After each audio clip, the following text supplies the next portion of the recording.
In 1899, the stench of chemical fumes filled a delivery room in Buffalo, New York. Anton Kress watched his wife hemorrhage from complications his own toxic experiments had caused. The twins emerged conjoined, their bodies fused by mutations that began when toxic fumes from his research crossed the placenta. The mother died on the table. Anton held his malformed children, knowing they represented both his greatest shame and his most dangerous creation. In this episode of Game Lore for Sleep, we trace the complete story of Otto and Arora Kress, from their toxic conception through their childhood hidden from Buffalo society, from their first collaborative kill through decades of escalating violence, from their political manipulation of an entire city to their arrest and acquisition by Murkoff Corporation, and finally to the shopping mall trial where they hunt reagents attempting to execute their puppet politician. Please drop a comment letting me know if you are enjoying the content. You can also throw out a topic suggestion for a future video. I have also started to stream live on the channel. If you want to check those out, I will leave them up to be watched. So now get comfortable, dim the lights, and let us start. Otto and Arora Kress were born as two potential lives fused into one broken vessel. They spent their entire lives trying to become two people operating as one weapon. That fusion would make them perfect for Murkoff's purposes in ways even Easterman could not have anticipated. Chapter 1. The Chemical Womb and the Mother Who Paid the Price. By the turn of the century, Anton Kress had established himself as the untouchable patriarch of Buffalo's industrial scene. Kress Chemical had made him wealthy, manufacturing compounds for industrial applications and supplying materials that fueled the city's growth. He operated with the autonomy that comes from being essential to the local economy, and politically connected enough that regulations bent around him. Anton was an experimenter. His wealth came from chemistry, but his obsession went deeper than profit. He conducted research in facilities attached to the family estate, work that pushed beyond what his competitors attempted or what safety standards would permit if anyone were inspecting closely. Toxic compounds, volatile reactions, processes that generated fumes which should never enter human lungs. The estate itself became contaminated through his carelessness or ambition, chemicals seeping into the environment where his pregnant wife lived and breathed. The mother's name was never recorded. She exists in the historical record only as a consequence, a woman who married into wealth and died bringing that wealth's monstrous children into the world. She was exposed to toxic fumes during her pregnancy. Anton's experiments generated contamination that crossed into her body, into her bloodstream, into the developing fetuses she carried. The exposure was foreseeable. Anton knew his work was dangerous. He simply did not take precautions that might have protected his wife from the chemicals that made him rich. The mutations began in the womb. Two fetuses that should have developed separately instead fused, their bodies joining in ways that medical science of 1899 could barely comprehend and certainly could not prevent. Conjoined twins were not unknown, but the specific configuration that Otto and Arora would display resulted directly from the chemical exposure that Anton's negligence caused. The birth killed her. Complications from carrying conjoined twins, from the mutations the toxic exposure created, from the physical trauma of a delivery that no human body was designed to survive. She hemorrhaged on the table. Doctors worked to save her while the twins emerged, alive despite every biological obstacle. The mother died before she ever held her children, before she could name them, before she could decide whether bringing them into the world had been worth the price she paid. Anton held his newborn children and understood immediately what they represented. Shame, first. He had built his reputation on mastery of chemistry, on control over volatile processes, on the ability to harness dangerous compounds toward profitable ends. These children were evidence that his control was incomplete, that his work had contaminated his own home badly enough to mutate his own heirs, that his expertise had failed in the most personal and visible way possible. They were also evidence of something he could not acknowledge publicly. His wife's death was not a tragic accident or an unfortunate complication of childbirth. It was the direct consequence of his negligence. He had exposed her to chemicals that mutated the twins, and those mutations killed her. He was responsible for her death as surely as if he had poisoned her deliberately. That knowledge would shape everything about how he raised Otto and Arora, the resentment he carried toward them, the contempt he felt every time he looked at their conjoined bodies and saw proof of his failure. The twins were named Otto and Arora. Anton survived and would raise them. The mother was buried before the twins were a week old. The family estate became a prison for children whose very existence represented a scandal that could destroy the Kress family's standing in Buffalo society if their deformity became public knowledge. Buffalo in 1899 was a city of rigid social hierarchies and reputations that determined everything from business opportunities to marriage prospects. The Kress family occupied elite status, wealth, and influence that required maintaining certain appearances. A chemical magnate whose experiments had mutated his own children into conjoined monsters would face questions about the safety of his operations, about what other contamination his facilities might be causing, about whether someone with such catastrophic judgment should be trusted with compounds that could poison entire neighborhoods if mishandled. Anton made a decision that would define the twins' entire childhood. They would be hidden, raised in secrecy within the family estate, kept away from public view, their existence acknowledged only by the small number of servants and staff whose employment required them to maintain silence about what they witnessed. The twins would grow up knowing they were shameful, that their bodies were evidence of something wrong, that normalcy was a privilege they would never possess, and a standard by which they would always be judged deficient. This early environment created the foundation for everything the twins would become. They were wealthy, surrounded by luxury that most Buffalo families could never afford. The estate was massive, filled with servants and resources and every material comfort. They were also prisoners, confined to spaces where their deformity would not be seen, reminded constantly that their very existence was something their father needed to hide. Anton's resentment was palpable, even if not always openly expressed. He blamed them for their mother's death, a judgment that was irrational but emotionally unavoidable.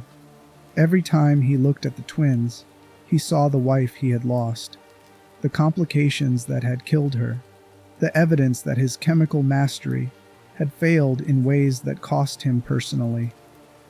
That resentment expressed itself through emotional distance, through contempt barely concealed, through the clear message that he viewed them as burdens rather than children he took pride in. The twins learned early that they were both privileged and despised. They had wealth, but were hidden. They had a father, but not affection, fused at the body in ways that meant they could never be truly alone. But that physical connection existed within an emotional isolation that no amount of luxury could fill. This contradiction, being simultaneously valued for the family name they carried and devalued for the bodies they inhabited, created a psychological foundation that would express itself later through violence and narcissism, and the belief that people who possessed normal bodies had somehow stolen something the twins deserved. Anton's research continued throughout their early childhood. He did not modify his work based on what had happened to his wife and children. If anything, his experiments intensified, as though proving his mastery over chemistry could retroactively erase the evidence of his failure that the twins represented. The estate remained contaminated. The same fumes that had mutated Otto and Arora in the womb continued circulating through the spaces where they grew up, a constant environmental reminder of the toxic origins that had shaped their bodies before birth. The twins developed in this environment, two minds inhabiting one shared physical space, two distinct personalities emerging despite the fusion of their bodies. Otto would gravitate toward one set of interests, Arora toward another. They would develop different talents, different ways of engaging with the world, different strategies for navigating the hatred they sensed from their father and the revulsion they occasionally glimpsed on the faces of servants who attended them. The question that haunted their childhood was whether separation might be possible. Could surgery divide them into two individuals, giving each the independent body they could see other people possessed? Anton researched this question obsessively, though his motivations were mixed. He claimed he wanted to fix them, to give his children normal lives. The twins understood that he primarily wanted to erase the visible evidence of his failure to transform the shameful, conjoined monsters into two children he could present publicly without scandal. That research would lead to a moment of violence that defined their relationship forever. A night when Anton's surgical ambitions collided with the twins' will to survive as they were, when the handsaw would cut through his own body instead of theirs, when Otto and Arora would learn that they were capable of killing together and that their father's death felt more like liberation than loss. Chapter 2. Two Minds, One Body, and the Education of Monsters. The psychology of conjoined twins is complex under the best circumstances. When two individuals share significant portions of their body, every decision becomes negotiation. Every movement requires coordination. Every moment of existence involves another consciousness whose needs and desires might conflict with your own. Privacy becomes impossible. Autonomy is constrained by physical reality. The sense of self that most people take for granted never fully develops. Otto and Arora experienced this reality from their first conscious moments. They were one organism containing two distinct minds. Otto was the dominant twin physically, his body larger and more robust, providing the primary mobility and strength. Arora protruded from his back, smaller and frailer, her body visibly malnourished in ways that suggested the shared biology did not distribute resources equally. Otto had two legs that functioned normally. Arora had one leg that dangled uselessly and could not support weight. Otto had two arms. Arora had two left arms, one positioned normally and another sprouting from Otto's neck, but was missing a right arm entirely. Otto controlled movement. Where they went, how quickly, whether they stood or sat, all depended on his legs and his willingness to accommodate Aurora's preferences. She could not force him to move in directions he opposed. Her physical weakness meant she relied entirely on his cooperation for even basic mobility. Survival required cooperation rather than conflict. Arora compensated for her physical limitations by cultivating intellectual advantages. If she could not control their shared body through strength, she would learn to control situations through intelligence and persuasion. She immersed herself in chemistry, studying her father's work with an intensity that suggested both genuine aptitude and strategic recognition that mastering his field might earn the approval he otherwise withheld. By her teenage years, Aurora's understanding of chemical compounds and their applications would rival Anton's own expertise, a fact that gave her leverage within the family dynamic, even as her body remained utterly dependent on her brother's. Otto gravitated toward politics and persuasion. He had the voice, the physical presence, the ability to engage with people in ways that Aurora's position on his back made impossible for her. Otto learned to read people, to identify what they wanted and mirror it back to them, to construct arguments that sounded reasonable regardless of whether they were true. He discovered that his appearance, which might have made him seem weak or childish, could be weaponized. People underestimated him because of his appearance and the sibling attached to his back, and Otto learned to use that underestimation as an opening for manipulation. The twins attended no formal school. Their education occurred privately within the estate. Tutors hired to teach them subjects that Anton deemed necessary without exposing them to public environments where their deformity would attract attention. These tutors varied in quality and tenure. Some could not tolerate the visual reality of teaching conjoined children and left after brief periods. Others stayed longer, either because financial need outweighed discomfort or because they were capable of seeing past the twins' appearance to recognize the sharp intelligences developing beneath. Otto and Arora were not simply bright in the general sense that many privileged children with access to private tutors demonstrate competence. They were specifically gifted in ways that complemented their personalities and their physical realities. Otto's political mind worked rapidly, constructing social hierarchies and power dynamics from minimal information, understanding instinctively how to position himself advantageously within any structure. Aurora's chemical comprehension was almost intuitive, grasping molecular interactions and compound behaviors with ease that suggested either genetic inheritance from Anton or simply the kind of obsessive focus that develops when someone has limited physical outlets and channels all energy into intellectual pursuit. The twins also learned to weaponize their codependence. Most conjoined siblings develop communication that is constant and collaborative, a running dialogue that helps coordinate shared existence. Otto and Arora refined this into something more sophisticated. They could conduct conversations that seemed to be between two separate people but were actually coordinated performances, designed to manipulate observers. Otto would advocate one position while Arora argued another, creating the illusion of debate that was actually scripted to lead listeners toward predetermined conclusions. This skill would become valuable later when they entered Buffalo's political and business environments, two voices emerging from one body, one making bold claims while the other offered measured qualifications, created cognitive dissonance in listeners that the twins learned to exploit. People hearing them speak could not fully reconcile the horror of their appearance with the sophistication of their rhetoric, and that dissonance made it difficult to evaluate their arguments objectively. Their relationship with Anton deteriorated as they aged. As the twins grew into their teenage years and their intelligence became undeniable, his resentment intensified. They reminded him constantly of his failure, but they also threatened to surpass him intellectually. Aurora's chemical knowledge was approaching his own.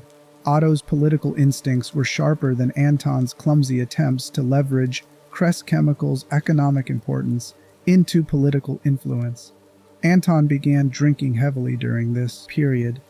His body thickened, his health deteriorated in ways visible to everyone in the household.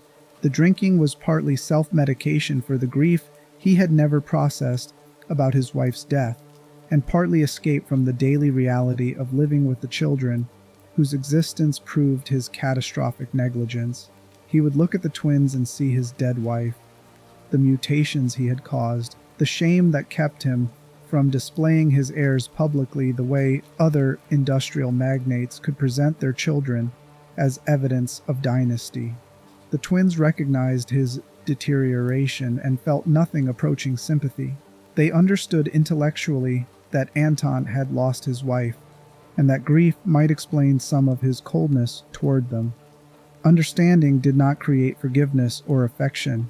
He had raised them in emotional isolation, made clear through thousands of small actions that their existence disgusted him, blamed them implicitly for a death that was a consequence of his own negligence. Whatever capacity for empathy they might have developed under different circumstances, the environment Anton created taught them that compassion was weakness, and that family was just another hierarchy where power determined outcomes.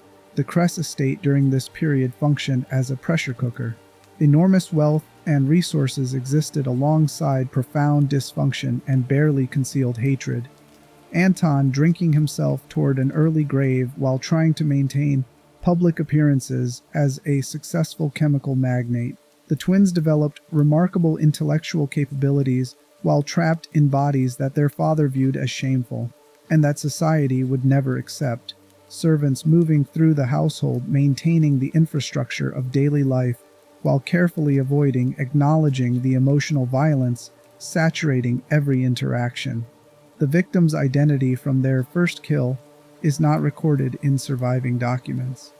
What we know is that the murder occurred sometime in the early 1920s, that it involved someone the twins encountered through their limited social interactions, and that the kill was collaborative in ways that previewed the methodology they would refine over the following decades. Otto provided physical strength and mobility. Arora contributed chemical knowledge that made disposal of the body more efficient. Together they experienced something that had been absent from their entire existence up to that point: a sense of completion, of functioning as a perfect unit, of their codependence transforming from liability into advantage. The kill was not performed in rage or self-defense. It was calculated, methodical, executed with a precision that suggested they had thought through the mechanics long before acting. The aftermath was not guilt or horror at what they had done. It was satisfying, a feeling that they had finally discovered the purpose their joined existence was designed to serve. Separately, they were incomplete. Otto all strength without refinement. Arora all intelligence without the physical capacity to implement her ideas. Together they were something greater than the sum of parts, a killing machine that combined manipulation, chemistry, and brute force into an approach that would prove devastatingly effective. This first kill was the moment Otto and Arora Kress stopped being victims of their conjoined state and started being predators who understood that what most people would view as a disability was actually their greatest advantage. Two perspectives, two skill sets, constant coordination that allowed them to think several steps ahead of any opponent who had to rely solely on individual cognition. The first kill was private, hidden, a secret shared only between them.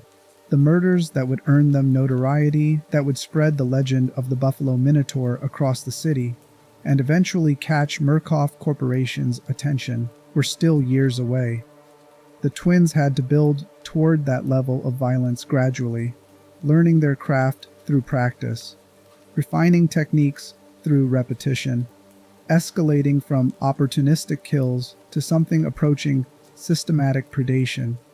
They had to deal with their father. Anton was still researching separation, still studying anatomy with surgical implements, still viewing the twins as a problem requiring a solution. His drinking had not stopped his ambitions, merely made them more erratic and dangerous. The twins understood that eventually his research would lead him to a decision. He would attempt to separate them surgically, an operation that would almost certainly kill at least one of them and might very well destroy both. That understanding created a simple calculation. They could wait for Anton to make his move and risk dying on his surgical table, or they could act first and eliminate the threat he represented. The twins chose action. Chapter 3: The Night Anton tried to separate them. By 1924, Otto and Arora Kress were 25 years old. They had killed together at least once by this point, possibly more. The evidence documents that survive do not provide a complete accounting of their early murders, only fragments suggesting that violence had become part of their life pattern well before the incident with Anton. They selected victims from populations unlikely to be missed or investigated thoroughly: vagrants, prostitutes, people whose disappearance would not generate the kind of official inquiry that might threaten the Kress family's standing in Buffalo society. The methodology was already sophisticated. They did not kill impulsively or leave evidence scattered for investigators to assemble into patterns. Otto handled the physical violence, his strength sufficient to overpower most victims before they could mount effective resistance. Arora contributed chemical knowledge, compounds that accelerated decomposition and made bodies easier to dispose of, or that erased traces of their presence from crime scenes. Together they function with an efficiency that single killers rarely achieve, each compensating for the other's limitations in ways that made their partnership far more dangerous than either could be alone. Anton Kress had been drinking more heavily. His research into surgical separation had intensified. Anatomy texts stacked in his study alongside medical instruments that looked medieval in their brutality. He had been corresponding with doctors, trying to find someone willing to attempt the operation he envisioned. Most refused once they understood the complexity involved. Separating conjoined twins is dangerous under the best circumstances, requiring surgical skill and medical technology that exceed what 1890s medicine could provide. The configuration of Otto and Arora's fusion made separation even more problematic. Their shared circulatory systems and organ arrangements creating situations where cutting in the wrong place could kill both of them instantly. Anton was not primarily concerned with their survival. His goal was removing the shame they represented, transforming his malformed children into something he could acknowledge publicly. If one of them died during the operation, that was an acceptable cost. If both died, that eliminated the problem just as effectively as successful separation would. His research proceeded with the cold calculation of someone solving a technical challenge rather than a father trying to help his children. The twins knew this. They could read the medical texts he left open in his study. They understood enough anatomy to recognize that the procedures he was planning would require cutting through areas where severing shared vessels would cause catastrophic blood loss. They knew he had been drinking before examining his instruments, his hands shaking with tremors that would make precise cuts impossible even if he possessed the surgical skill to attempt separation sober. Eventually, his research would reach a point where he decided to act, and when that moment came, they would be at his mercy unless they eliminated him first. The confrontation happened in Anton's laboratory, the same space where his chemical experiments contaminated the womb that created their conjoined existence. The twins entered to find him working with chemicals, dissolving something in a solution that released fumes strong enough to make breathing difficult. Otto asked what he was doing. Anton turned, and his expression showed that he had been drinking again, his movements uncoordinated and his judgment impaired by alcohol he had been consuming to build courage for what he was about to attempt. He told them he had found the solution. The chemicals he was working with could sedate them long enough for him to perform the separation. He had studied enough anatomy to know where to cut. The operation would be dangerous, but the risk was worth taking because their current existence was unacceptable. Better that they risk death on his surgical table than continue living as the shameful monsters they were. The twins understood immediately that he intended to attempt separation tonight. In this laboratory, without proper medical equipment or assistance or any realistic chance of success. This was a drunk father with a handsaw trying to erase evidence of his failure by cutting his children apart. If they died in the process, that outcome would be acceptable to him. Aurora responded first. She told Anton that she could feel Otto's heart beating faster, that her brother must be thinking of him, of the father who has never shown them affection or acknowledged them as anything other than burdens to be hidden. Her tone was not angry or afraid. She sounded almost clinical, observing their shared physiology and Anton's emotional state with the same detachment she might bring to evaluating a chemical reaction. Anton seemed confused by this response. He expected fear or pleading. Instead, he was getting analysis, his daughter calmly noting that the boy whose body she shares is experiencing physiological stress at the thought of him. He told them that he is trying to help, that separation will give them normal lives, that they should be grateful rather than resistant. Otto moved while Anton was speaking. The twins had practiced coordination so thoroughly that they could act without verbal communication. Aurora's observations about Otto's elevated heart rate serving as a signal that her brother was preparing to do something. Otto positioned himself closer to the laboratory table where Anton had been working. Arora twisted slightly, reaching with one of her left arms toward chemicals within her range. Anton noticed the movement and realized what was about to happen. He grabbed a syringe he had prepared, the sedative he intended to use to make them unconscious before beginning the separation. He advanced toward them, the syringe raised. For a moment it seemed possible he would succeed in injecting them with compounds that would render them helpless while he cut into their shared flesh. The twins have advantages he has not fully appreciated. They have 4 eyes arranged to provide complete coverage of their surroundings. Otto watches Anton's front approach while Arora monitors the space behind them. Their combined vision creating situational awareness that single individuals cannot match. They move together with the synchronization of people who have never existed apart. Otto's legs carrying them away from Anton's lunge, while Aurora's arms reach for the chemicals she has been evaluating. Anton makes contact. The syringe penetrates Otto's flesh, and sedative begins entering their shared bloodstream. Arora has already grabbed a container of chemicals from the laboratory table, and she smashes it over their father's head before the full dose can be administered. The container breaks, corrosive compounds splashing across Anton's face and into his eyes.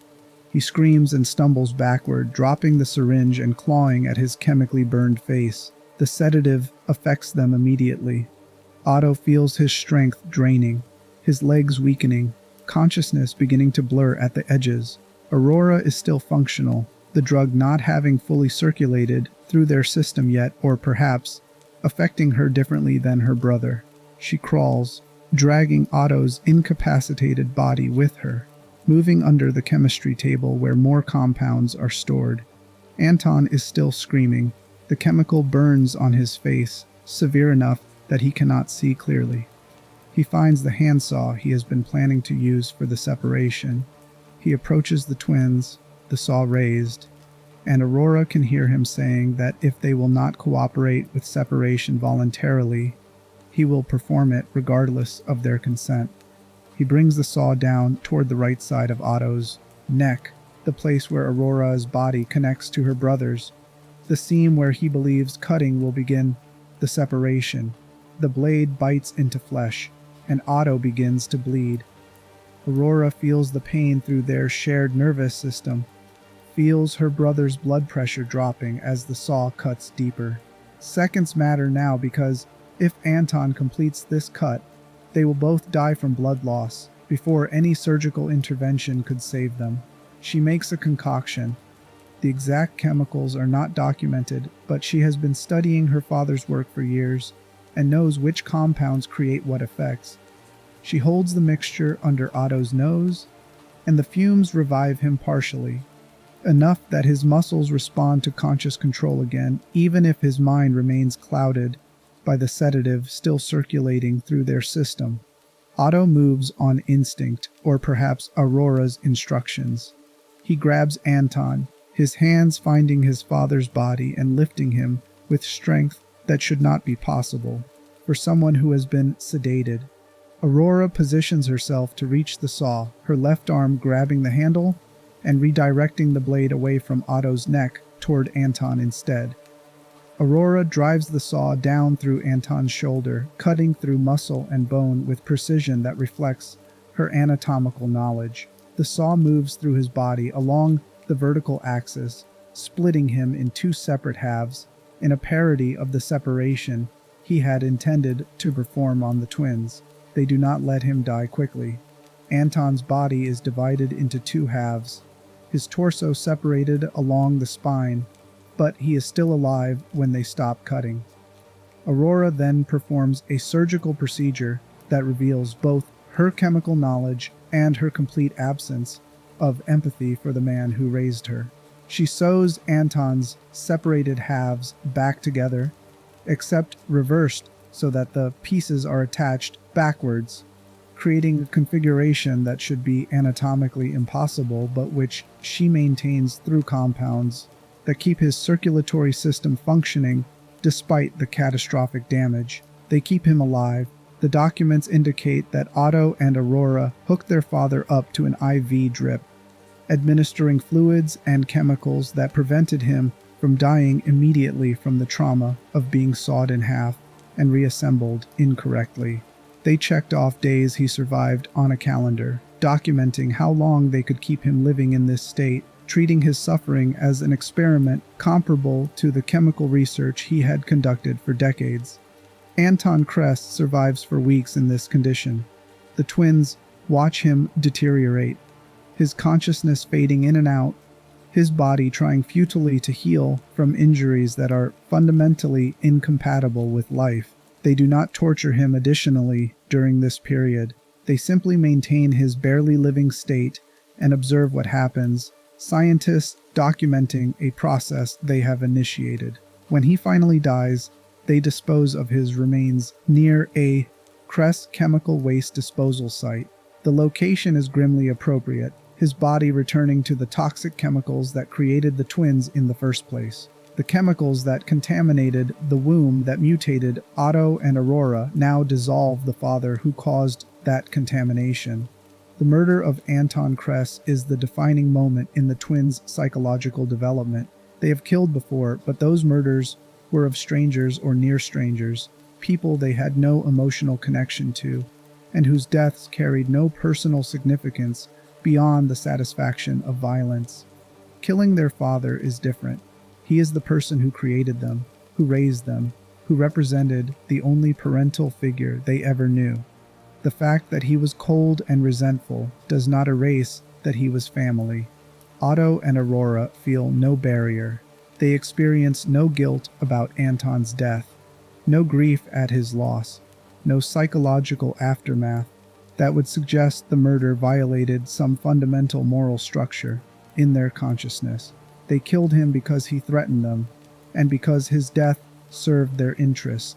The decision was practical rather than emotional. The execution was methodical rather than passionate. The aftermath is simply relief that the threat he represented no longer exists. The murder of Anton also proves to them that they function optimally as a unit. Otto provided the strength to lift their father and hold him while the saw worked. Arora provided the surgical knowledge to ensure the cuts were placed correctly and the chemical expertise to keep him alive longer than any ordinary person could survive such injuries. Separately, they could not have accomplished this kill or the extended torture that followed. Together, they were capable of executing a plan that required precise coordination between physical violence and chemical manipulation. They inherit Kress chemical. Anton's death is not investigated with the thoroughness it would receive if his body were found intact and his children were not the heirs to significant wealth and political connections. Official records list him as missing, presumed dead under circumstances that remain unclear. The twins, now in their mid-20s and possessing full legal standing as adults, assume control of the family business and the estate that has been their prison their entire lives. The inheritance transforms their situation completely. They are no longer children hidden away by a father ashamed of their deformity.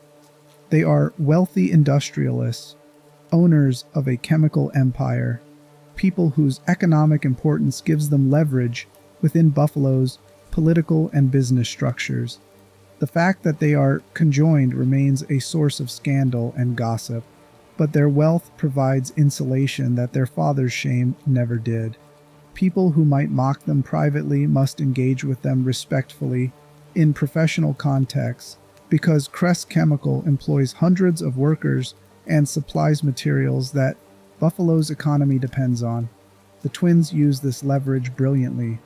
Otto begins cultivating political connections, using Kress Chemical's economic importance to gain access to local government officials, and using his natural charisma to build relationships that translate into influence. Arora continues developing her chemical expertise, turning her father's research facilities into her personal laboratory, and beginning to explore compounds that Anton had never investigated or had been too cautious to pursue. Together they create a public persona that allows them to function in Buffalo society despite their appearance. They present themselves as tragic figures who have overcome adversity through intelligence and determination. Aristocratic siblings devoted to each other and to maintaining the family business that their late father built. Behind this carefully constructed image, they continue killing, their methodology growing more sophisticated as their resources expand and their understanding of how to exploit their unique advantages deepens. The murders during this period remain hidden. The victims are still primarily people from society's margins, individuals whose disappearances do not generate significant investigation. The frequency increases, the twins refining techniques through practice and indulging impulses that their newfound freedom makes easier to satisfy. They learn which chemicals dissolve bodies most efficiently. They discover that the Kress estate's property can serve as a burial ground for victims whose remains they choose not to dissolve completely. They develop rituals around the killing, patterns that make the violence feel like meaningful activity rather than random brutality. They are building towards something larger. The individual murders are satisfying in the moment, providing temporary relief from whatever psychological pressures drive them to violence. The twins are beginning to develop ambitions that go beyond serial killing. Otto wants political power, real influence over how Buffalo functions, rather than the secondhand leverage that comes from economic importance. Arora wants to push her chemical research into areas that legitimate scientists avoid, compounds that affect consciousness and behavior in ways that could be weaponized if refined properly. Chapter 4: The Political Machine and the Chemistry of Control. Buffalo in the 1920s pulsed with economic energy that made men wealthy and desperate in equal measure. Prohibition had created entire black markets that operated parallel to legitimate business, bootlegging and speakeasies generating cash flows that rivaled industrial operations. The stock market climbed toward heights that felt sustainable until they collapsed. Labor movements clashed with factory owners over wages and conditions. Through all of this chaos, Otto and Arora Kress began building a political machine that would allow them to shape Buffalo from shadows, while feeding impulses that most people would recognize as monstrous.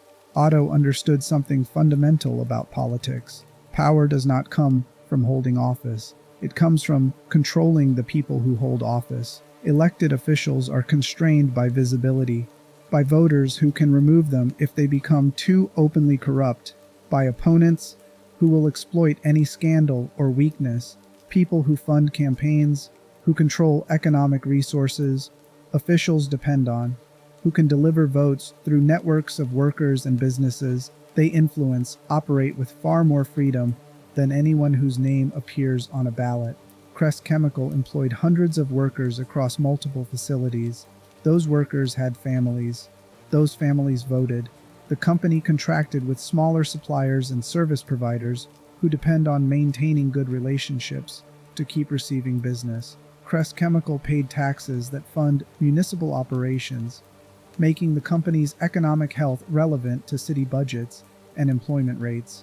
All of this gave Otto leverage that he began converting into political influence through a combination of strategic donations, carefully cultivated relationships, and willingness to use Kress resources to reward allies and punish opponents. The approach was subtle initially. Otto identified local politicians whose ambitions exceeded their resources and offered financial support, campaign contributions, favorable contracts for businesses connected to the politician, employment for relatives who needed work. These favors created obligations without being explicitly transactional. The politicians receiving Kress support understood implicitly that continued assistance depended on maintaining friendly relationships and considering Otto's preferences when making decisions that affected his interests. Arora contributed by developing relationships with the wives and families of men Otto was cultivating. She understood that political decisions often get shaped during private conversations at home, that influencing someone's spouse can be more effective than lobbying the official directly.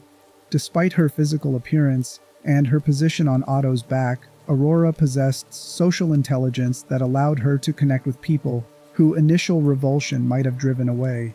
She learned which topics interested each person she met, which vulnerabilities they tried to hide, which ambitions drove them. She became someone that political wives confided in, creating channels of influence that complemented Otto's more direct approach. Together, the twins constructed networks that gave them input into everything from municipal contracts to law enforcement priorities to regulatory decisions affecting industrial operations. They did not control Buffalo politics completely. Other wealthy families and business interests also vied for influence. They positioned themselves advantageously enough that very few decisions got made without someone considering how Kress Chemical and its conjoined owners might respond. This political influence served multiple purposes. It protected Kress Chemical from regulatory scrutiny that might expose the environmental contamination the company's operations caused. It ensured that contracts and permissions the twins needed got approved efficiently. It created insulation for activities that had nothing to do with legitimate business. The murders that Otto and Arora continued committing with increasing frequency throughout this period. The killings during the 1920s followed patterns that preview what will eventually make the Buffalo Minotaur legendary. The victims were vagrants, prostitutes, and, according to later reports, Canadians.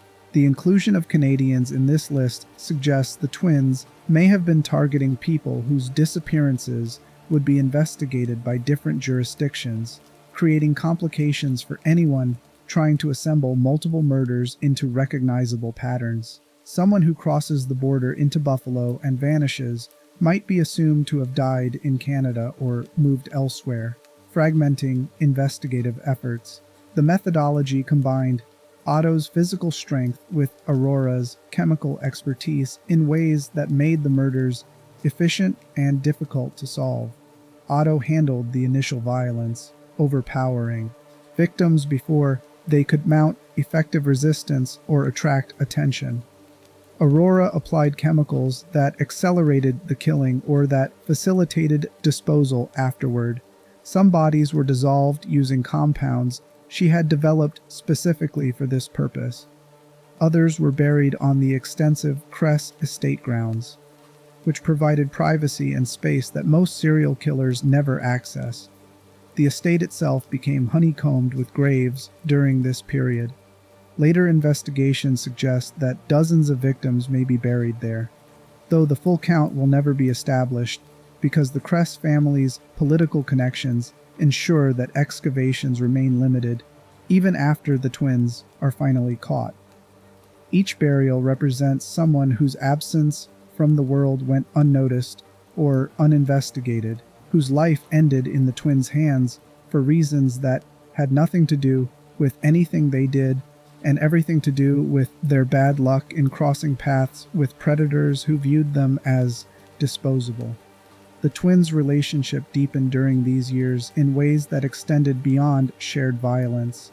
They had always been physically intimate in the sense that conjoined existence allows no privacy, that every bodily function and physical sensation exists within shared awareness. During the 1920s and 30s, that intimacy became explicitly sexual. Documents recovered later will confirm that Otto and Arora engaged in an incestuous relationship that lasted for decades. Their bodies joined in ways that made conventional boundaries between siblings meaningless. This relationship was inevitable given their circumstances. They could never pursue romantic partnerships with other people. What person not joining them could navigate the reality of being physically connected to a partner whose sibling was always present, always aware, always inhabiting the same space? The twins could experience sexual intimacy only with each other or not at all. The fact that they were siblings was simply another aspect of the profound isolation their conjoined state created. The incestuous nature of their relationship was also a practical expression of their codependence. Every aspect of their existence required negotiation and cooperation. Their sexuality could not be an exception. They needed each other for everything from basic mobility to the violence they committed together. Extending that interdependence into sexual expression was less a transgression of moral boundaries than an acknowledgement that normal boundaries had never applied to their existence in the first place. Aurora keeps a small portrait of their father in her workspace.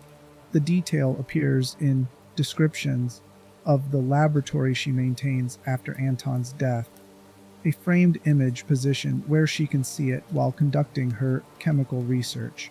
Otto asks her why she displays the picture given how badly their father treated them and how violently they killed him. Aurora's response, documented in fragments of conversations Murkoff will later record, suggests complicated feelings that do not resolve into simple hatred or simple grief. She says their father gave them chemistry, that the contamination he caused created them as they are, that in some sense everything they have accomplished exists because he was negligent and brilliant in equal measure.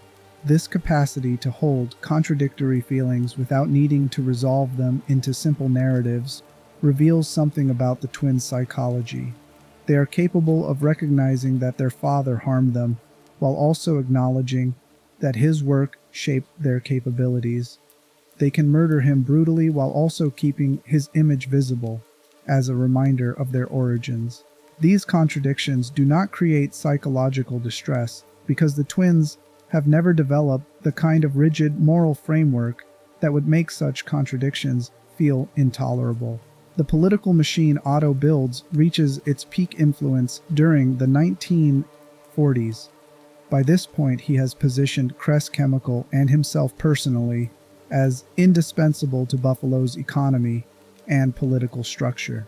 The company supplies materials that military contracts during World War II depend on, making it valuable to federal interests beyond just local politics. Otto cultivates relationships with state-level officials, expanding his influence beyond Buffalo into regions where Kress Chemical operates, or might want to expand. He develops ambitions that go beyond shadow influence. Otto wants to hold office directly, to be governor rather than the person controlling whoever occupies that position. This ambition represents dangerous overreach for someone whose appearance and conjoined sibling would make public campaigning extraordinarily difficult. Otto believes his political skills and the machine he has built can overcome the liability his appearance creates. He begins planning a shadow campaign, funding candidates who would serve as proxies while he shapes policy from behind the scenes, positioning himself eventually to run openly once the groundwork has been laid. Aurora supports this ambition while also pursuing her own projects. Her chemical research has advanced into territory that Anton never explored, or that he abandoned as too dangerous. She experiments with compounds that affect consciousness and perception, substances that could be weaponized if refined properly. Some of her work explores drugs that create suggestibility, making people more receptive to influence or instruction. Other research investigates chemicals that induce specific psychological states, fear or euphoria or dissociation, with precision that would allow them to be deployed tactically. This research positions Aurora at the cutting edge of fields that will eventually interest intelligence agencies and corporations looking for mind control applications. She does not frame her work in these terms. She approaches it as pure chemical exploration, discovering what molecules can do to human consciousness without concerning herself with ethical implications or practical applications. The compounds she develops will later attract Murkoff Corporation's attention as intensely as the twins' capacity for violence does. In 1948, the twins are photographed reading a newspaper with a headline about the Water Pollution Control Act. The image exists in the fragmentary record that survives their activities. One of the rare moments when their response to external events gets documented visually.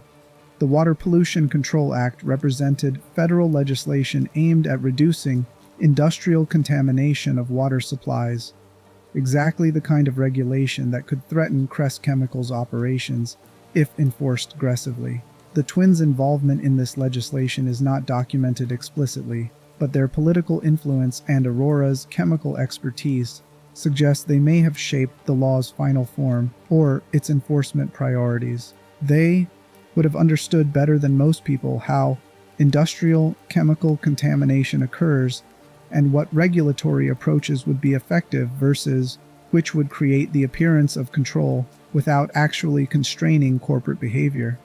The twins held the newspaper in a way that suggested the legislation mattered to them personally, whether that investment came from genuine concern about chemical pollution or from strategic interest in shaping regulations affecting their business cannot be determined from the image alone.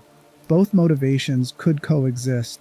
The twins could simultaneously want to prevent other children from being mutated the way they were, and also want to protect Kress Chemical from regulatory interference that might reduce profitability.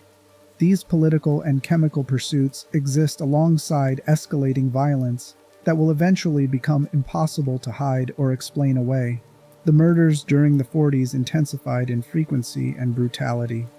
The twins are no longer satisfied with quick kills and efficient disposal.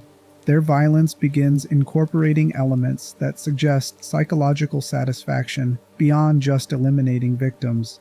They experiment with how long they can keep people alive while inflicting severe injuries. They use Aurora's chemicals not just for disposal but for torture.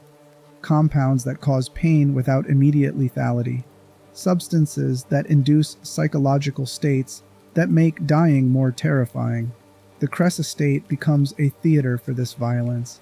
Victims are brought there and held for periods ranging from hours to days, the twins exploring the limits of what human bodies can endure before dying. This shift from efficient killing to prolonged torture suggests that the murders are serving different psychological functions than they did initially. Early kills seemed motivated primarily by power and the satisfaction of eliminating people the twins viewed as beneath them. The later torture suggests something darker, a need to inflict suffering for its own sake, to watch people break psychologically as well as physically, to confirm repeatedly that they have absolute control over life and death. This escalation will eventually draw attention that even the twins' political connections cannot deflect. Chapter 5. The Buffalo Minotaur emerges. The name appears in newspaper coverage during the 1940s. Buffalo Minotaur. The label connects classical mythology to modern horror, referencing the creature that lurked in the labyrinth, consuming sacrifices, combining human and animal in a grotesque fusion that symbolized the monstrous offspring of unnatural union. The journalist who coined the term likely intended it to evoke the twins' appearance, the way Otto and Aurora's conjoined bodies create a shape that seems wrong and mythological simultaneously. The name works on multiple levels the journalist may not have fully appreciated. The Minotaur of mythology was not born monstrous through choice or moral failing. It was created through circumstances beyond its control, divine punishment for offenses committed by others, confined to a labyrinth, and fed victims to keep it away from civilized society. Otto and Arora share this origin story in distorted form. They were created through their father's negligence, mutated in the womb by contamination he caused, raised in isolation because society found their appearance unacceptable. The murders that trigger this press coverage represent escalation beyond what the twins had previously risked. Instead of carefully selecting victims whose disappearances would go uninvestigated, they become less cautious or perhaps more ambitious in their killing. Bodies are discovered in conditions that make it impossible to dismiss the deaths as accidents or isolated incidents. Multiple victims are found with similar patterns of injury and chemical burns, suggesting a consistent methodology that points towards serial killers rather than random violence. The investigation proceeds slowly, hampered by the twins' political connections and by institutional reluctance to pursue a case that would implicate members of one of Buffalo's most prominent families. Detectives working the murders face pressure from superiors to avoid conclusions that might damage Kress Chemicals' reputation or Buffalo's image. Evidence that should lead directly to the twins gets interpreted in ways that leave them as peripheral figures rather than prime suspects. The bodies keep appearing. Investigators cannot ignore the pattern indefinitely. Eventually, the evidence becomes overwhelming enough that even political connections cannot deflect the investigation entirely. The Kress estate is identified as a location where multiple victims may have been killed or buried. Warrants are prepared. In 1958, after decades of murder, protected by wealth and influence, Otto and Arora Kress are finally caught in circumstances that make denial impossible. The details of their arrest are documented in reports that Murkoff will later acquire. Police arrived at the estate with warrants authorizing them to search for evidence of multiple homicides. The twins did not attempt to flee or hide. They were found in one of the estate's buildings, drenched in blood from a recent kill, with a victim's body still visible in the space where they had been working. The scene was so obviously criminal that no amount of political influence could reinterpret it as something innocent. Otto and Arora were taken into custody. The arrest should have led to prosecution, trial, and almost certainly execution given the number of murders investigators suspected them of committing. Several factors complicated what should have been a straightforward progression from arrest to punishment. First, the full extent of their crimes remained unclear because excavating the entire Kress estate would have taken resources the Buffalo Police Department could not easily commit. Preliminary searches identified multiple burial sites, but comprehensive investigation would have required treating the estate as a mass grave and conducting forensic analysis that would take months or years. The political and economic interests that wanted the scandal contained quickly argued that extensive excavation would serve no purpose beyond sensationalism, that the twins were already in custody and additional bodies would not change the fact that they deserved maximum punishment. Second, many of the victims were people from society's margins whose deaths had not been reported as suspicious or whose disappearances had never been investigated. Vagrants, prostitutes, Canadians who might have crossed the border and vanished without anyone in Buffalo noticing or caring.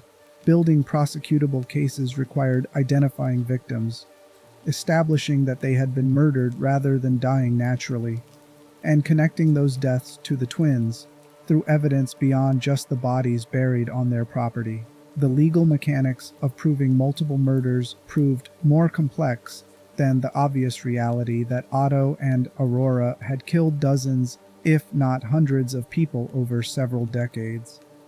Third, Kress Chemicals' economic importance created pressure to resolve the situation in ways that would not destroy the company. If the twins were tried publicly and executed after extensive media coverage of their crimes, the scandal could devastate Kress Chemicals' business. Suppliers might terminate contracts to avoid association with the company. Government agencies might scrutinize past dealings for evidence of corruption. Workers might face unemployment if the company collapses. These economic considerations influenced people who had the power to shape how the prosecution proceeded. This combination of factors created an opening that Murkoff Corporation exploited. They had been monitoring the case as soon as the Buffalo Minotaur story broke, recognizing immediately that Otto and Arora represented exactly the kind of prime assets Project LATHE required. Conjoined twins with decades of murder experience, chemical expertise that rivaled professional researchers, political manipulation skills that had allowed them to operate openly while protected by wealth and connections. The twins were perfect for Murkoff's purposes in every measurable way. Murkoff approached federal authorities with a proposal. The twins had committed horrific crimes that deserved severe punishment.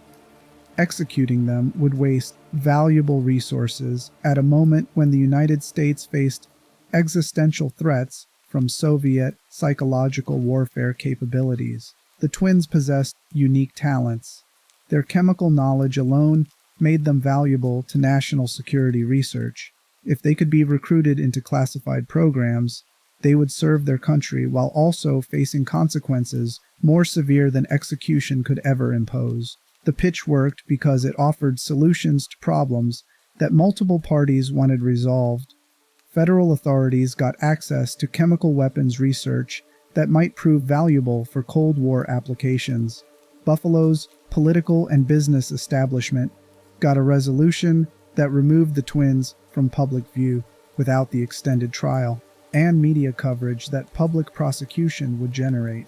Kress Chemical survived with damaged reputation but intact operations, allowing hundreds of workers to keep their jobs and the local economy to avoid collapse. Murkoff got Otto and Arora Kress delivered into their custody with legal protections that meant anything done to the twins within program parameters could not be prosecuted or investigated. The corporation had essentially purchased 2 serial killers and received government permission to use them. However, Project LATHE required. The deal is documented in files that Clyde Perry compiled during his investigation of the twins. He writes explicitly about Murkoff's role in covering up their crimes. The twins murdered, and Perry does not know how many more victims beyond those discovered during the estate excavation. If they had been found guilty in a public trial, it would have destroyed Kress Chemical. Thousands would have lost employment, and the entire supply chain would have been disrupted. The company supplied materials to the military, making it a strategic asset. Nobody wanted Kress out of commission. Murkoff made a deal with federal authorities, helped cover up the mess, and in exchange got Otto and Arora to add to their stable of prime assets. This transaction reveals something about how institutional evil functions. The twins committed atrocities that any moral framework would condemn. They murdered vulnerable people for decades, using wealth and political connections to operate without consequences. When they were finally caught, the institutions that should have delivered justice instead made calculations based on economic utility and strategic advantage. The twins' talents as chemists and killers mattered more than the victims they had left buried across their estate. Their potential value to national security outweighed the moral imperative to punish them for crimes that would have resulted in execution for anyone without their resources or expertise. Murkoff's intervention meant that Otto and Arora never faced public trial.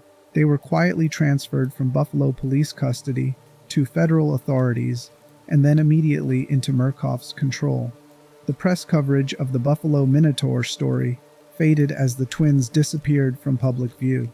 Families of victims who had expected justice received vague explanations that classified national security considerations prevented normal prosecution. The twins themselves were transported to Arizona, to the Sinaloa facility, where Hendrik Joliet Easterman would integrate them into Project LATHE as the grandparents in his constructed prime asset family structure. Before the twins arrived at Sinaloa, before they encountered Easterman and learned what Murkoff actually wanted from them, they underwent processing that revealed how the corporation viewed them, not as criminals deserving punishment, not as patients requiring treatment, as resources to be cataloged and deployed, instruments whose capabilities needed to be assessed so they could be positioned where they would generate maximum value for Project LATHE's objectives. That assessment process involved psychological evaluation, medical examination, and interviews designed to establish baseline personality profiles. The evaluators who conducted these assessments left notes that paint a disturbing picture of who Otto and Arora were after decades of murder and political manipulation. They displayed no remorse for their crimes. They expressed no empathy for victims. They viewed their arrest as strategic failure rather than moral reckoning, upset that they had been caught, but not concerned about the suffering they had caused. The psychological profiles classified them as malignant narcissists with sadistic features. The narcissism manifested in their grandiose self-perception, their belief that they were entitled to kill because their deformity and intelligence placed them above normal moral constraints. The sadism appeared in their torture methodologies, the way they had escalated from efficient killing to prolonged suffering that served no purpose beyond their psychological gratification. The evaluators also noted that the twins were highly functional. They possessed intact reality testing, meaning they understood objective facts about the world and could distinguish between their perceptions and actual events. They demonstrated sophisticated social skills and political acumen. They were capable of planning complex operations and executing them methodically. These capabilities made them simultaneously more dangerous and more valuable than prime assets, like Phyllis Futterman, whose mental illness limited their reliability. The medical examinations focused on their conjoined anatomy, documenting exactly how their bodies connected and what implications that fusion created for deployment in trials. Otto was the dominant twin physically, providing mobility through his legs and strength, through his intact musculature. Arora was the weaker twin, her body showing signs of malnutrition that suggested their shared biology did not distribute resources equitably. Aurora's intellectual capabilities compensated for her physical limitations, her chemical knowledge rivaling trained researchers, and her political instincts complementing Otto's more direct manipulation approaches. The examinations also confirmed details about their intimate relationship. The incestuous dimension of their partnership was documented matter-of-factly, evaluators noting it as a factor that reinforced their codependence without treating it as pathology requiring correction. Murkoff cared about whether the twins could function effectively in trial environments. The fact that they were sexually involved with each other was relevant only insofar as it affected their operational capabilities, and the assessment was that their intimacy strengthened rather than weakened their partnership. These evaluations positioned Otto and Arora for specific deployment within Project LATHE's structure. Easterman had been developing the grandparents' concept, prime assets who would embody aristocratic entitlement and moral superiority, who would look down on reagents from positions of wealth and breeding and judge them as fundamentally unworthy. The twins fit this role perfectly. Their family background, their wealth, their decades of viewing ordinary people as disposable, all aligned with what Easterman envisioned for the grandparent archetype. Integrating them into Signala required preparation beyond just psychological profiling. The twins needed trial environments designed around their specific capabilities. They needed a program that could showcase Otto's political manipulation and Aurora's chemical genius, while also allowing them to function as a conjoined unit in ways that would terrorize reagents effectively. Easterman began planning the shopping mall trial, a space where commerce and politics would merge, where the twins could judge victims as unworthy consumers and failed citizens, while dissolving them with chemicals that Arora would select personally. That preparation would take months. During that period, Otto and Arora remained in Murkoff custody, but not yet actively deployed. They were interviewed extensively, Easterman wanting to understand their psychology and capabilities before finalizing program design. They met other prime assets who had already been integrated into trials, establishing hierarchies and relationships that would shape how they functioned within Signala's structures. They discovered something that would have surprised people who knew them only through the Buffalo Minotaur coverage. Despite their narcissism and sadism, despite their complete lack of empathy for victims, Otto and Arora were capable of something approaching camaraderie with fellow prime assets. Not friendship in any conventional sense, but professional respect and recognition that they were among people who shared certain qualities. Leland Coyle's enthusiasm for violence resonated with them, even though they found his theatrical approach crude. Franco Barbi's emptiness fascinated Arora, who recognized in him a purity of absence that her own psychology approximated but did not fully match. The twins were being integrated into a community of monsters, and they were discovering that despite their isolation and their conjoined state, they belonged there more thoroughly than they had ever belonged in Buffalo's aristocratic society. That belonging would make them loyal to Murkoff in ways that fear or coercion never could. They had finally found an institution that valued them not despite what they were, but because of it. Chapter 6: The Shopping Mall and the Theater of Consumption. By 1959, the Signala facility had been operational for years. The underground complex sprawled beneath the Arizona desert, a maze of programs designed to break reagents through systematic psychological destruction disguised as training exercises. Police stations where Leland Coyle tortured subjects with electrical implements. Orphanages where Mother Gooseberry's fractured personas created maternal horror. Carnival spaces where Franco Barbie judged confessions with dead-eyed indifference. Easterman had been planning the shopping mall program for months, designing it specifically around the capabilities and psychology that Otto and Arora brought to Project LATHE.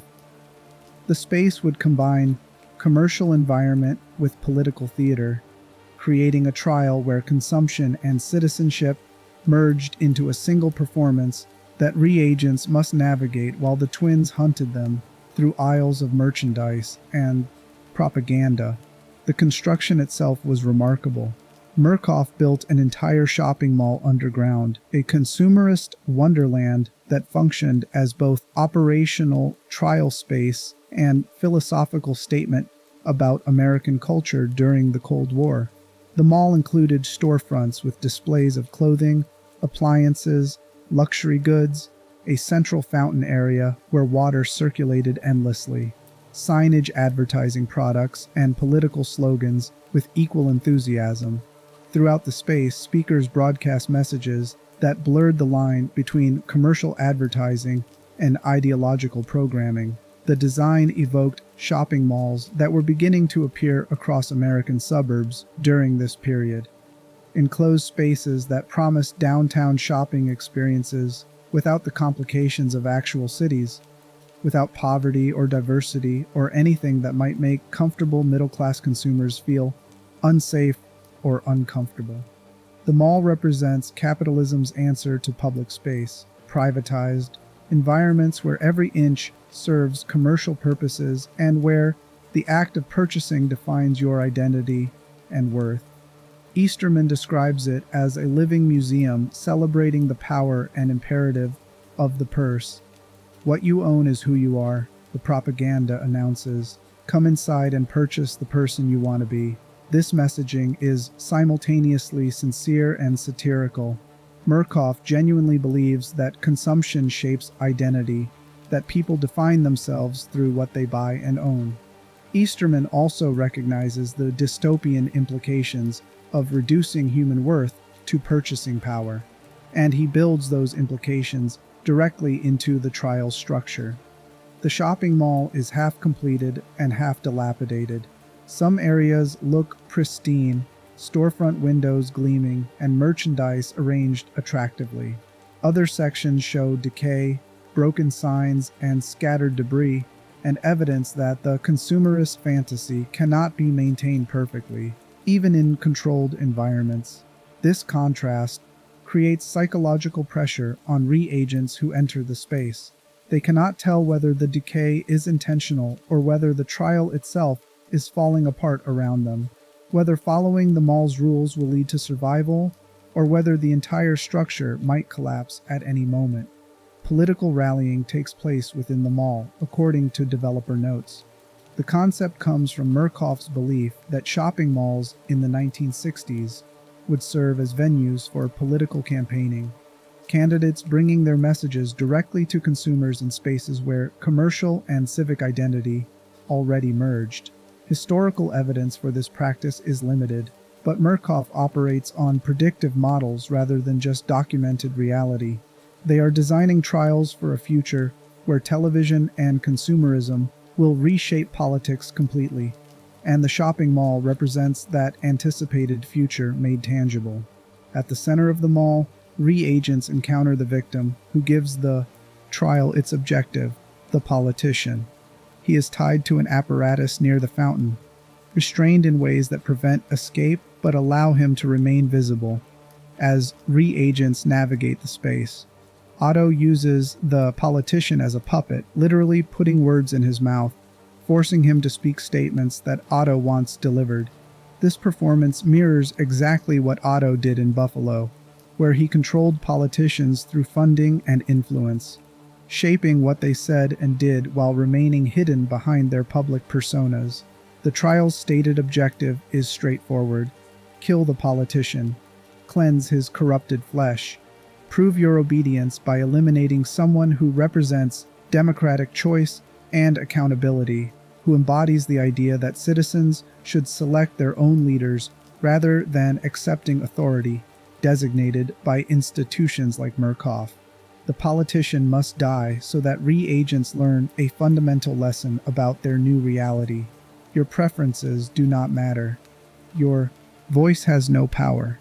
The people who claim to represent you serve other interests, and when those interests decide you are disposable, no amount of voting or appealing to democratic principles will save you.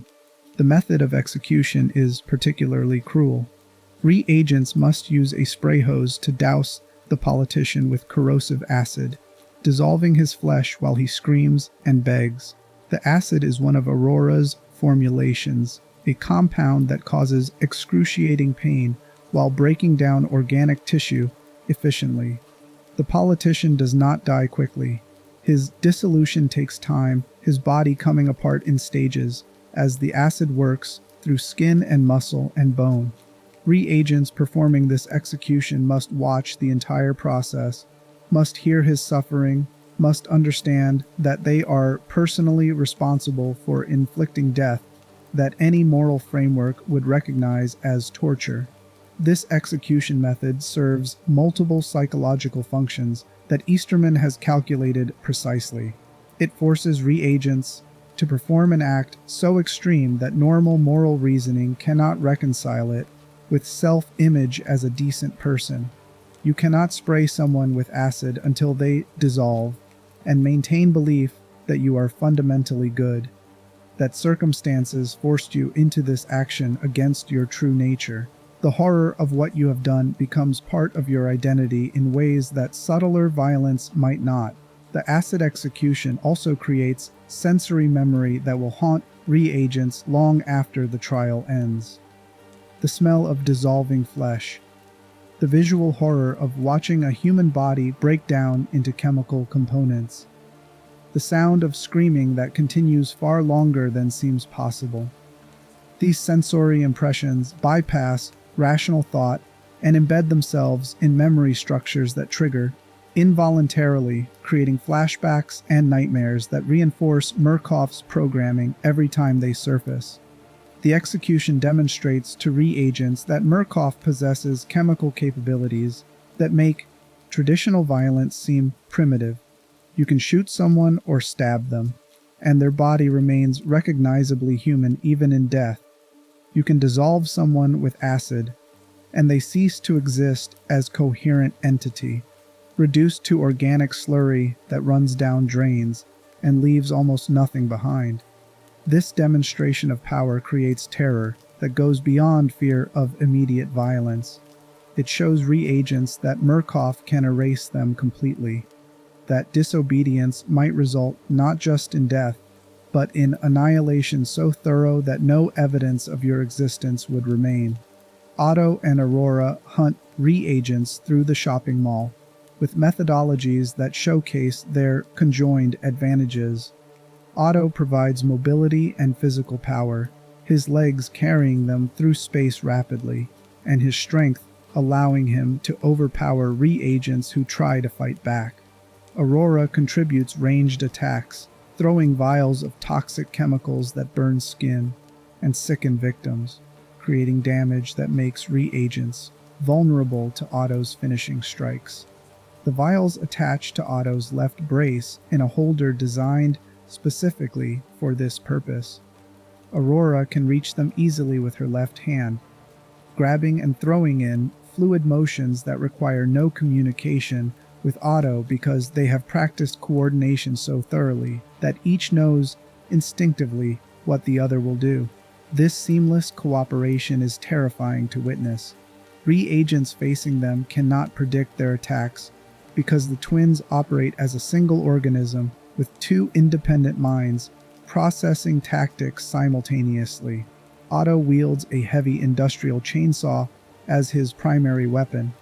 The saw is grotesque and brutal, a dirty, mechanical contrast to their aristocratic airs.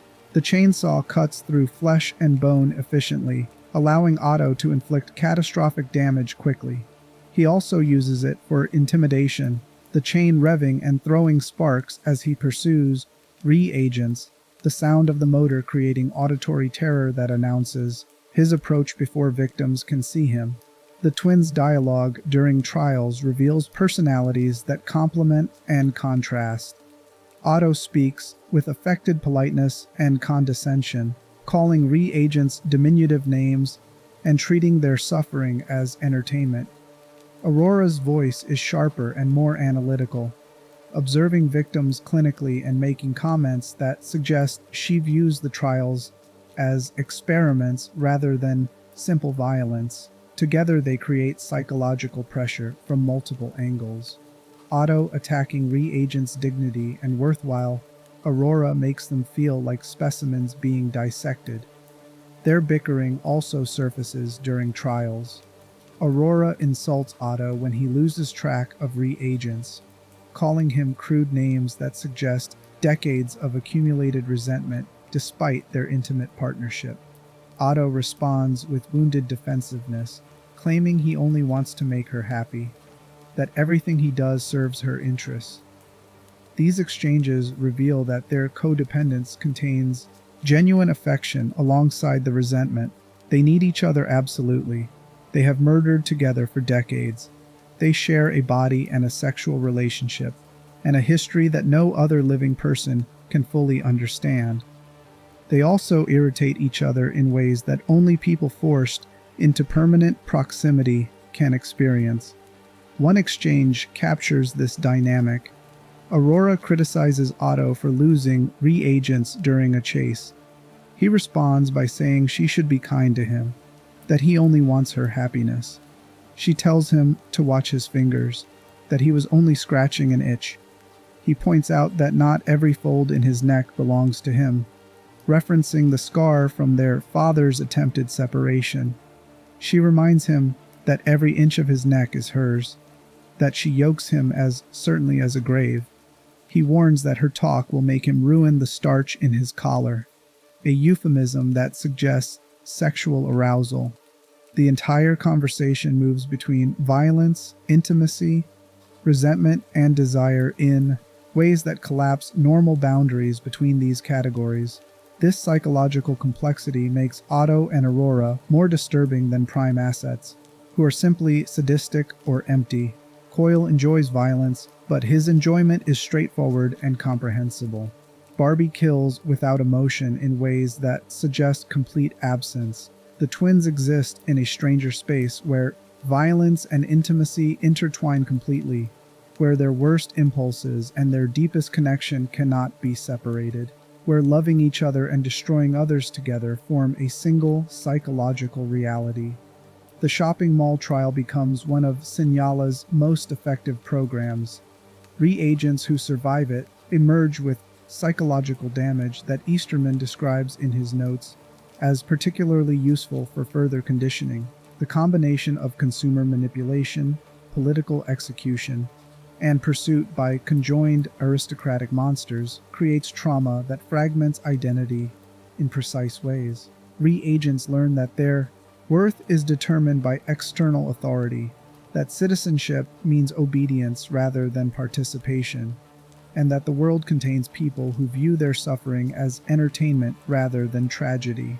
Murkoff's leadership is delighted with the twins' performance. The shopping mall generates the psychological states that Project LATHE requires, while also serving as testing ground for propaganda techniques that might be deployed more broadly.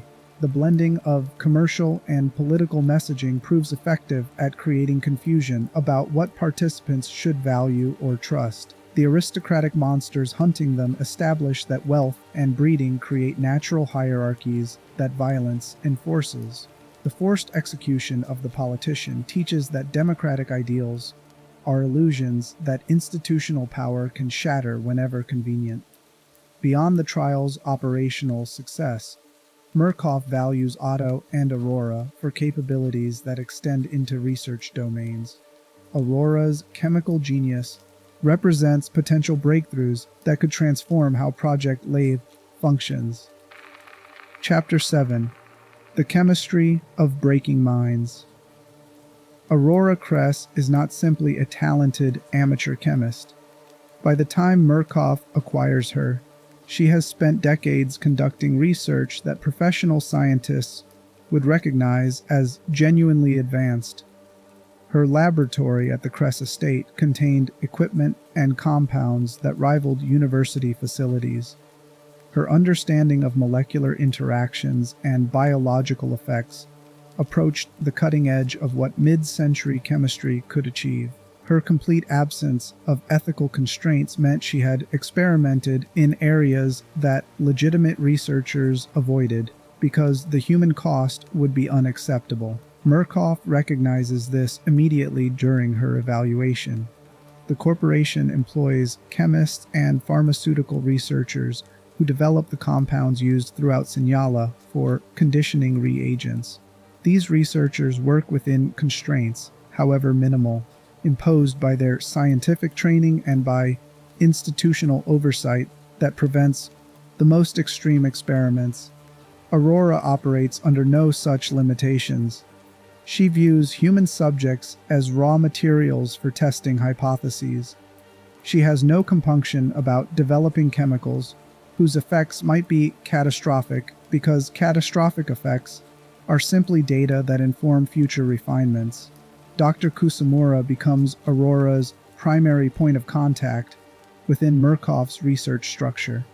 Kusumura is himself a figure whose historical analog raises disturbing questions about how much of Project LATHE's chemical warfare capabilities derive from real programs.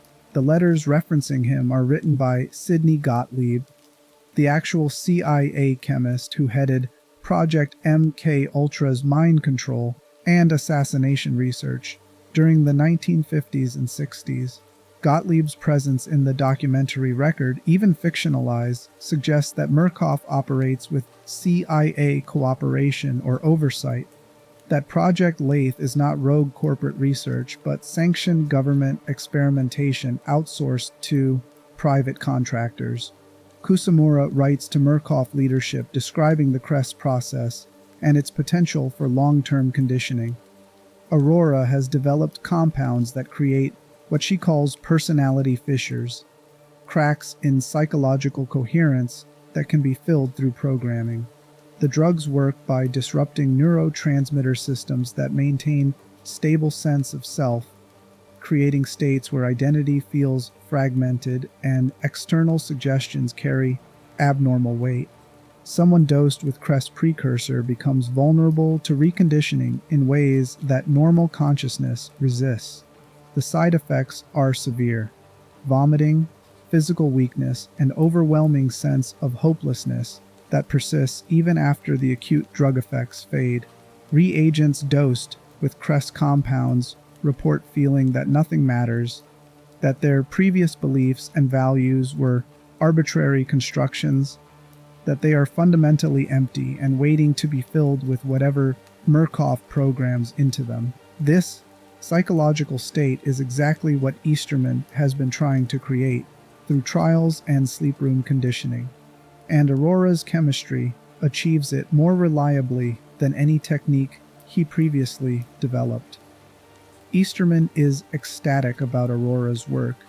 In one evidence file, he describes experimenting with bufotenin, a psychoactive compound found in certain toads that creates hallucinogenic effects. The Kress formula, distilled from urine of schizophrenics, possesses potency he has never experienced with other psychedelics. Under its influence, Easterman reports seeing the sky through dozens of layers of concrete and then seeing space through the sky. The drug restructures perception in ways that feel revelatory, geometries appearing in his vision that persist, even after the acute effects fade. He writes that Aurora's talent with chemicals borders on genius. This praise from Easterman is significant because it suggests that Arora has achieved something he values personally beyond just operational utility for Project LATHE. Easterman's psychology centers on proving his worth, on achieving recognition that his mother withheld during childhood. Aurora's chemicals give him experiences that feel spiritually or philosophically profound, that make him believe he is accessing realities hidden from ordinary perception. The fact that these experiences come from compounds refined from schizophrenic urine adds a layer of transgression that probably enhances their appeal.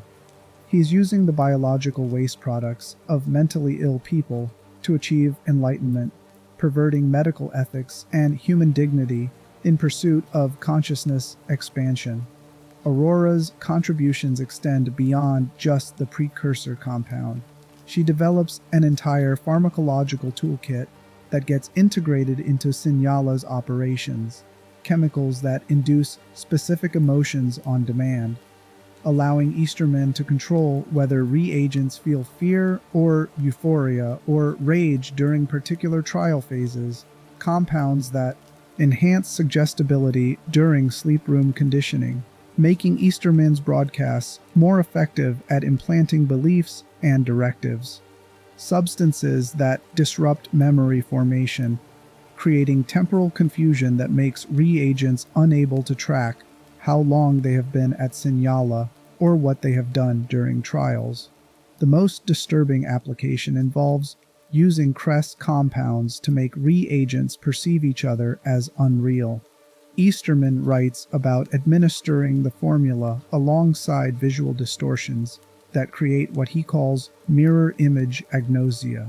Under the influence, reagents see their fellow prisoners as figures in glass, intangible visual phenomena rather than actual people. You cannot feel them even if you touch them, Easterman notes. Just lifeless glass. You cannot smell their blood or sweat. This drug-induced depersonalization of others makes it easier for reagents to betray or harm each other during trials because their victims do not register as fully human. This chemical approach to breaking social bonds and empathic connection represents refinement of techniques that MK Ultra explored historically. The actual CIA program experimented with drugs that might make people vulnerable to interrogation, or create assassins who could kill without hesitation or moral conflict. Aurora's work takes these concepts further, developing compounds specifically calibrated to destroy the psychological structures that normally prevent people from treating each other as disposable objects. Kusumura believes the twins themselves could administer Kress precursors more effectively than standard pharmaceutical delivery. Having Otto and Arora personally dose reagents during trials would create psychological associations that enhance the drug's effects. The compounds would become linked to the twins' horrifying presence, their conjoined bodies and aristocratic cruelty, in ways that make the chemical conditioning inseparable from the trauma of encountering them. Reagents would experience the drugs as violation rather than just medical intervention, personal attack from monsters rather than impersonal institutional procedure. Easterman strongly supports deploying the twins this way. He argues to Murkoff leadership that Otto and Arora represent the perfect synthesis of political manipulation and chemical control. that their presence in trials serves both operational and research purposes. He wants them inserted into trial rotations, not just as prime assets who hunt reagents, but as chemists who dose them, who explain what the compounds will do, who watch clinically as personality fragments and obedience becomes inevitable. There is a complication that Easterman acknowledges reluctantly in his communications. The twins spend very little time in the laboratory relative to how much time their expertise would suggest they should dedicate to research. Murkoff leadership jokes darkly about this, with one note suggesting that the rest of their time goes into scratching itches the other cannot reach. Everyone involved understands that Otto and Arora are sexually involved, that their relationship consumes time and energy that could theoretically be redirected toward more productive activities. Murkoff does not care about the incest morally.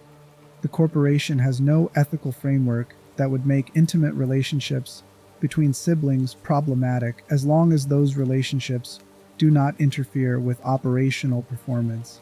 They do care about efficiency, about ensuring that valuable assets like the twins are being utilized optimally.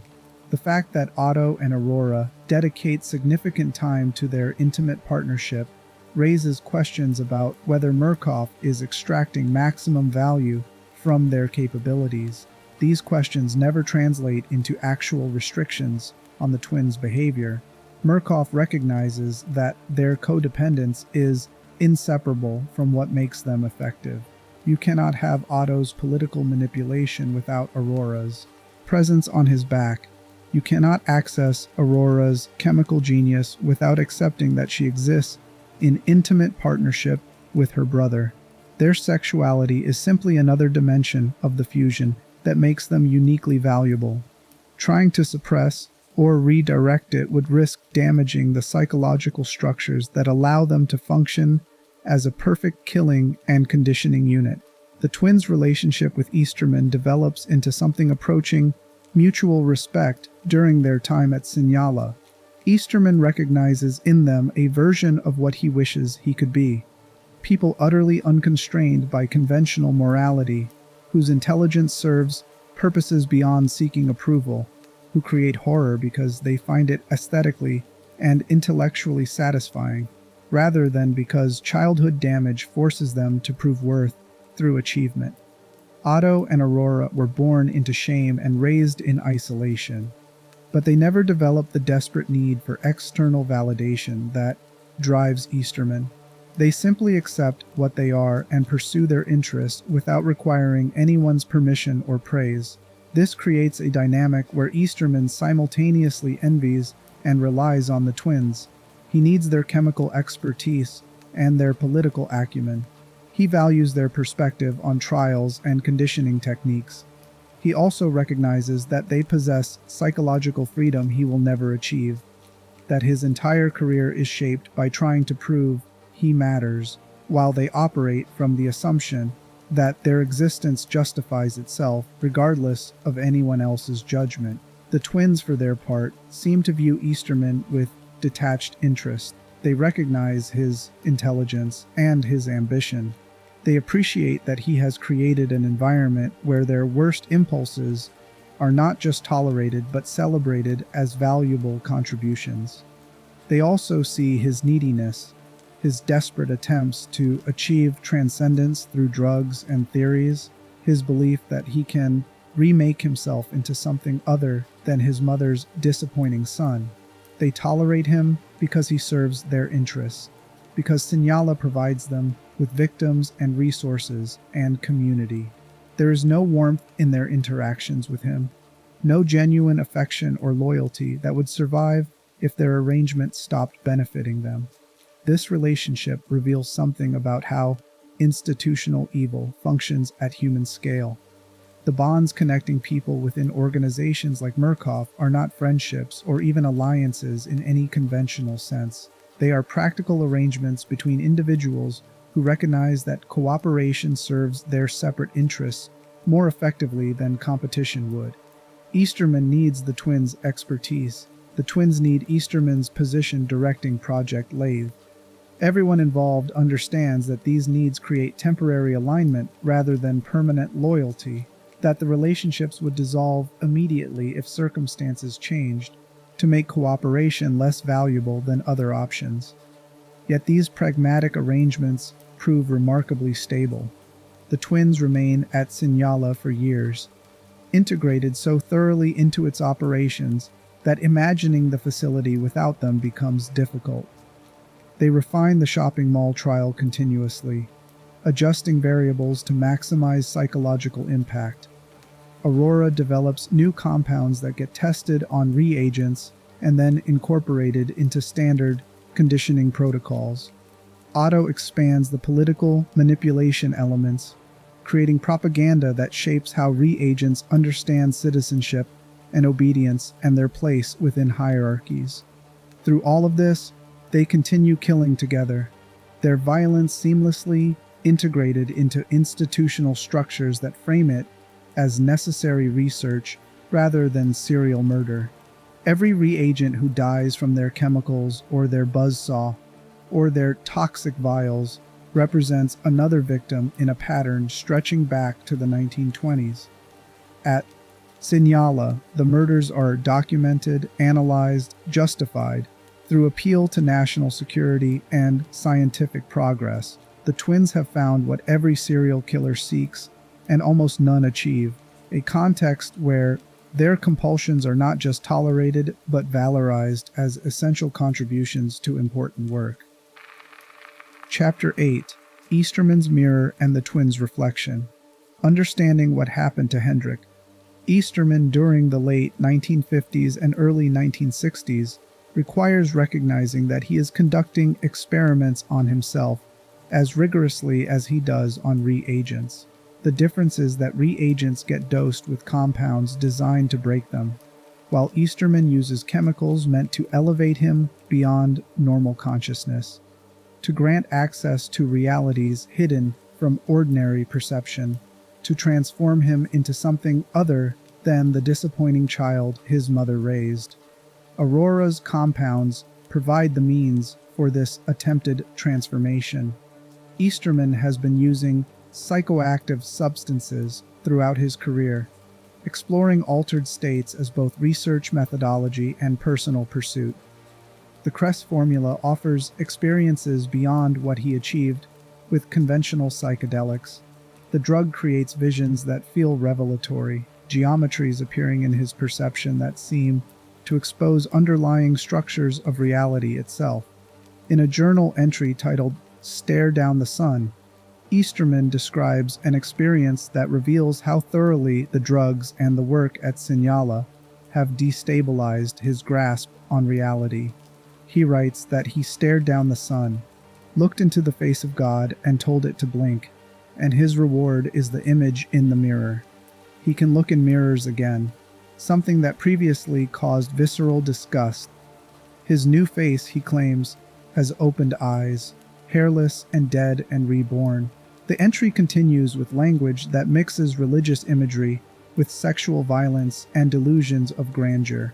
He references Emil Schwitzel, a name mentioned elsewhere in Project LATHE files, as a man who shot himself in the head before reporting visions to someone named Young.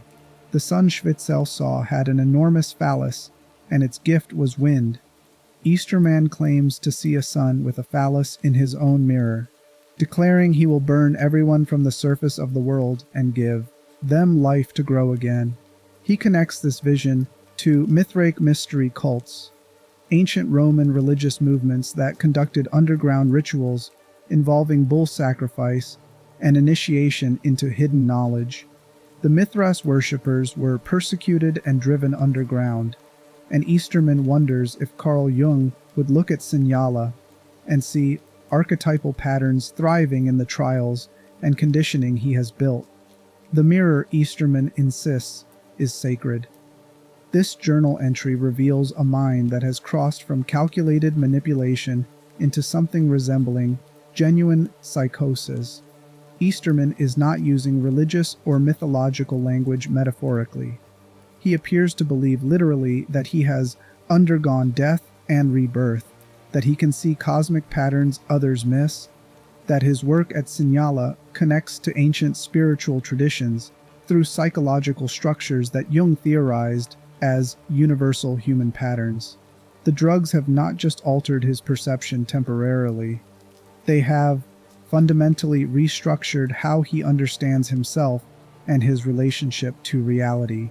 Another journal entry describes an experience under the influence of a compound he calls MOM, likely referring to mammoth or some other code name for Aurora's formulations. Easterman writes that observing himself in a mirror while drugged was more rewarding in reverse. The reflection was more true than his actual body. He could easily reverse reality itself, making his presence in the mirror the true self while the flesh on this side of the glass was merely the reflection. This experience inspires what he believes is a breakthrough in Project LATHE methodology. If participants can be chemically induced to perceive reality as reversed or fundamentally unreal, they can be conditioned to view other people as mere phenomena rather than conscious beings. He proposes administering Kress formula, combined with visual distortions that create mirror image agnosia. Reagents dosed sufficiently will experience distance between their minds and physical bodies. Fellow reagents become just figures in glass, intangible visual objects. You cannot feel them even if you touch them, just lifeless glass. You cannot smell their blood or sweat. Easterman believes this technique will make communal rebirth possible. If reagents cannot perceive each other as real, they can be conditioned to commit any act against their fellows without the empathic resistance that normally prevents such behavior. The murders they perform on each other will carry no more moral weight than rearranging furniture. In that state of complete moral dissolution, Murkoff can rebuild them into whatever forms Project LATHE requires. Otto and Arora observe Easterman's deterioration with interest that seems more scientific than concerned. They attend meetings where he proposes increasingly bizarre methodologies, justified through drug-induced visions. They listen to him explain that mirrors are portals to truer reality, that the sun has phallic divinity, that Signala functions as underground temple, where Mithraic mysteries are being reborn through psychiatric torture. They respond with the same clinical detachment they bring to watching reagents dissolve in acid. The twins have spent decades observing human psychology and manipulating it for their purposes.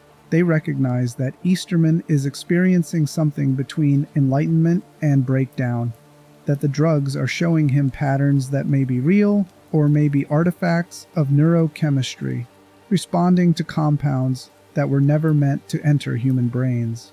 They do not judge him morally for the experiments he conducts on himself or on reagents. Judgment requires caring about outcomes, and the twins care primarily about whether situations serve their interests. What interests them about Easterman's condition is how thoroughly it demonstrates the chemical's power. If Aurora's compounds can transform someone as intelligent and self-aware as Easterman into a person who believes mirrors contain his true self and that he has been cosmically reborn, then those compounds can certainly break reagents who possess less intellectual sophistication and fewer psychological defenses. Easterman's madness is not a failure of the drugs. It is proof of their efficacy pushed to logical extremes. Arora discusses Easterman's condition with Otto during moments when they are alone in their quarters or working in her laboratory. She notes that he is using the wrong compounds for consciousness expansion, that his physiological responses suggest he is damaging neural structures rather than temporarily altering them.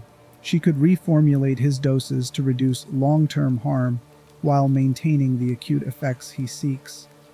She does not offer this assistance unsolicited, because Easterman has not asked for her help, and because watching his deterioration provides valuable data about how the compounds affect high-functioning individuals over time. Otto observes that Easterman's breakdown might create opportunities for them. If he becomes too unstable to direct Project LATHE effectively, Murkoff leadership will need to replace him or restructure how the facility operates. The twins could position themselves to gain more autonomy, to shape Signala's future in ways that serve their interests, rather than just implementing Easterman's increasingly delusional vision. Political maneuvering within institutions is Otto's specialty, and he recognizes that instability at the top creates openings for capable people positioned below. They also recognize that Easterman's breakdown serves their interests in its current form. His drug-fueled experiments push boundaries that more stable leadership might hesitate to cross. His belief that he is conducting spiritually significant work rather than just institutional torture makes him willing to approve methodologies that normal psychiatric ethics would never permit. His need for the twins' chemical expertise and their perspective on political manipulation gives them leverage they can use to ensure their position remains secure, regardless of how Signala's leadership evolves. This calculation reveals how thoroughly Otto and Arora have adapted to institutional contexts. In Buffalo, they operated as independent predators whose wealth and political connections provided insulation from consequences. At Signala, they function as sophisticated, bureaucratic actors who understand that power within organizations comes from making yourself indispensable while accumulating leverage that can be deployed strategically. They are not just prime assets who hunt reagents through the shopping mall. They are players in institutional politics whose intelligence and psychological sophistication allow them to navigate complex hierarchies as effectively as they coordinate their conjoined violence. The twins' position crystallizes around a specific proposal that Easterman makes during one of his more lucid periods. He wants to expand the shopping mall trial to include chemical dosing protocols that mirror his own experiences with reversed reality. Reagents entering the mall would receive graduated doses of Kress formula that progressively destabilize their perception until they can no longer distinguish between the trial environment and hallucination. The politician would remain as a symbolic victim, but his execution would occur within psychological states where reagents might believe they are killing their own reflections or destroying aspects of themselves rather than another person. Otto and Arora support this proposal because it aligns with their interests in multiple ways. It showcases Aurora's chemical genius to Murkoff leadership, demonstrating that her compounds can create effects beyond what conventional psychopharmacology achieves. It expands Otto's political manipulation toolkit, giving him subjects whose perceptions are so thoroughly compromised that his propaganda becomes indistinguishable from their experienced reality. It positions them as essential to Project LATHE's future rather than just legacy assets, whose value might diminish as new techniques and prime assets get integrated. The proposal gets approved with enthusiasm from Murkoff leadership and from Easterman personally. Implementation begins immediately, the shopping mall's existing infrastructure modified to include dosing stations where reagents receive chemicals before or during the trial. Arora calibrates the compounds while Otto handles the physical enforcement, creating experiences that build from mild perceptual distortion to complete dissolution of stable reality. Otto designs propaganda that coordinates with the chemical effects, messages that reinforce whatever psychological states the drugs create, and guide reagents toward conclusions Murkoff wants implanted. The results exceed Murkoff's expectations. Reagents exposed to the enhanced shopping mall trial emerge with psychological damage that proves remarkably durable. Months after completing the trial, they report intrusive experiences where they cannot tell whether they are awake or dreaming, where mirrors seem to contain other versions of themselves, where touching other people creates uncertainty about whether those people are real or hallucinated. This persistent destabilization makes them far more vulnerable to additional conditioning than reagents who only experienced the original trial version. Easterman is ecstatic. He writes in his journal that the twins have helped him achieve what Project LATHE always promised: technology for remaking human consciousness at fundamental levels, creating people whose relationship to reality itself has been compromised so thoroughly that Murkoff can program them like machines. He credits Aurora's genius and Otto's political acumen equally, noting that the synthesis of chemistry and propaganda creates effects neither could achieve separately. Easterman also writes something that suggests awareness of the cost this achievement required. In a note that reads almost like confession, he acknowledges that geniuses in their own way could describe Otto and Arora, but also that they would have gotten away with everything, even the murders, if they could have just kept the lid on their ambitions. Otto wanted to rule, running shadow campaigns and funding puppet candidates. The twins essentially designed New York state politics for a decade. They could have run it as long as they wanted, but their appetites could not be contained. Their escalating violence as the Buffalo Minotaur led to their imprisonment, where Clyde Perry of Murkoff's collections department began investigating them in 1957, following a business partnership between Murkoff Corporation and Kress Chemical, and acquired them for Signala shortly after their imprisonment in 1958. This observation contains something resembling regret, or at least acknowledgement, that the twins' capture came at significant cost to them personally. They traded freedom and autonomy for institutional protection and resources to continue their violence. They accepted roles as Murkoff assets rather than independent aristocratic monsters. Easterman understands that this trade involved genuine sacrifice, that people as intelligent and capable as Otto and Arora might eventually recognize that serving Project LATHE is another form of the captivity they experienced under their father's control. Whether the twins themselves recognize this remains unclear. They have never expressed discontent with their position at Signala in ways that appear in the documentary record. They perform their roles effectively and seem to find satisfaction in the work. Satisfaction does not necessarily mean they view their situation as ideal or permanent. It might simply mean they are pragmatic enough to recognize that their current circumstances offer the best available combination of violence, resources, and safety from prosecution. Pragmatism has always been the twins' dominant trait, the quality that allows them to adapt to any environment and find ways to advance their interests regardless of external constraints. Chapter 9. What conjoined existence reveals about power and dependence. To understand what Otto and Arora Kress represent beyond their individual crimes and institutional roles, we need to examine what their conjoined state reveals about human relationships when taken to their most extreme and inescapable form. Most people experience codependence as a psychological pattern that develops through choices and circumstances that could theoretically be changed. You can leave a codependent relationship even if doing so feels impossible. You can create boundaries even if maintaining them requires constant effort. You can, with sufficient will and support, transform unhealthy dependence into healthier forms of connection or separation. Otto and Arora had none of these options. Their codependence was a biological fact rather than a psychological pattern.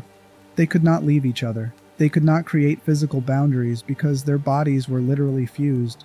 No amount of therapy or personal growth could transform their relationship into something that allowed individual autonomy, because autonomy was physiologically impossible. Every breath Otto took circulated through lungs that Arora shared. Every movement required coordination that neither could refuse without immobilizing both. Every decision had to accommodate another consciousness that could not be escaped or ignored. This absolute interdependence created psychological dynamics that most people never experience and cannot fully understand. The twins knew each other with intimacy that goes beyond what the deepest romantic partnerships achieve. Aurora could feel Otto's heartbeat changing when he experienced emotion, could detect tension in shared musculature before he consciously registered stress, could predict his responses to situations because she had observed him continuously for every moment of their shared existence. Otto possessed the same knowledge about Aurora, understanding her moods and thoughts and needs through constant proximity that made maintaining secrets between them functionally impossible. This knowledge should have created profound empathy. If you understand someone that completely, if you experience their physical and emotional states as immediately as your own, developing compassion seems inevitable. The twins demonstrate that this assumption is wrong. Complete knowledge of another person does not generate empathy automatically. It can just as easily generate resentment at how thoroughly their needs constrain your freedom, frustration at how their limitations become your limitations, and calculation about how to manipulate someone whose vulnerabilities you understand perfectly. The twins learned to weaponize their intimacy rather than being softened by it. Aurora knew exactly which words would wound Otto most effectively, because she had heard every insecurity he ever expressed, and felt his physiological responses to criticism. Otto understood which manipulations would make Aurora cooperate because he had observed which arguments persuaded her and which triggered resistance. Their relationship contained genuine affection. Evidence appears throughout their recorded interactions that they loved each other in whatever way people with their psychology are capable of love.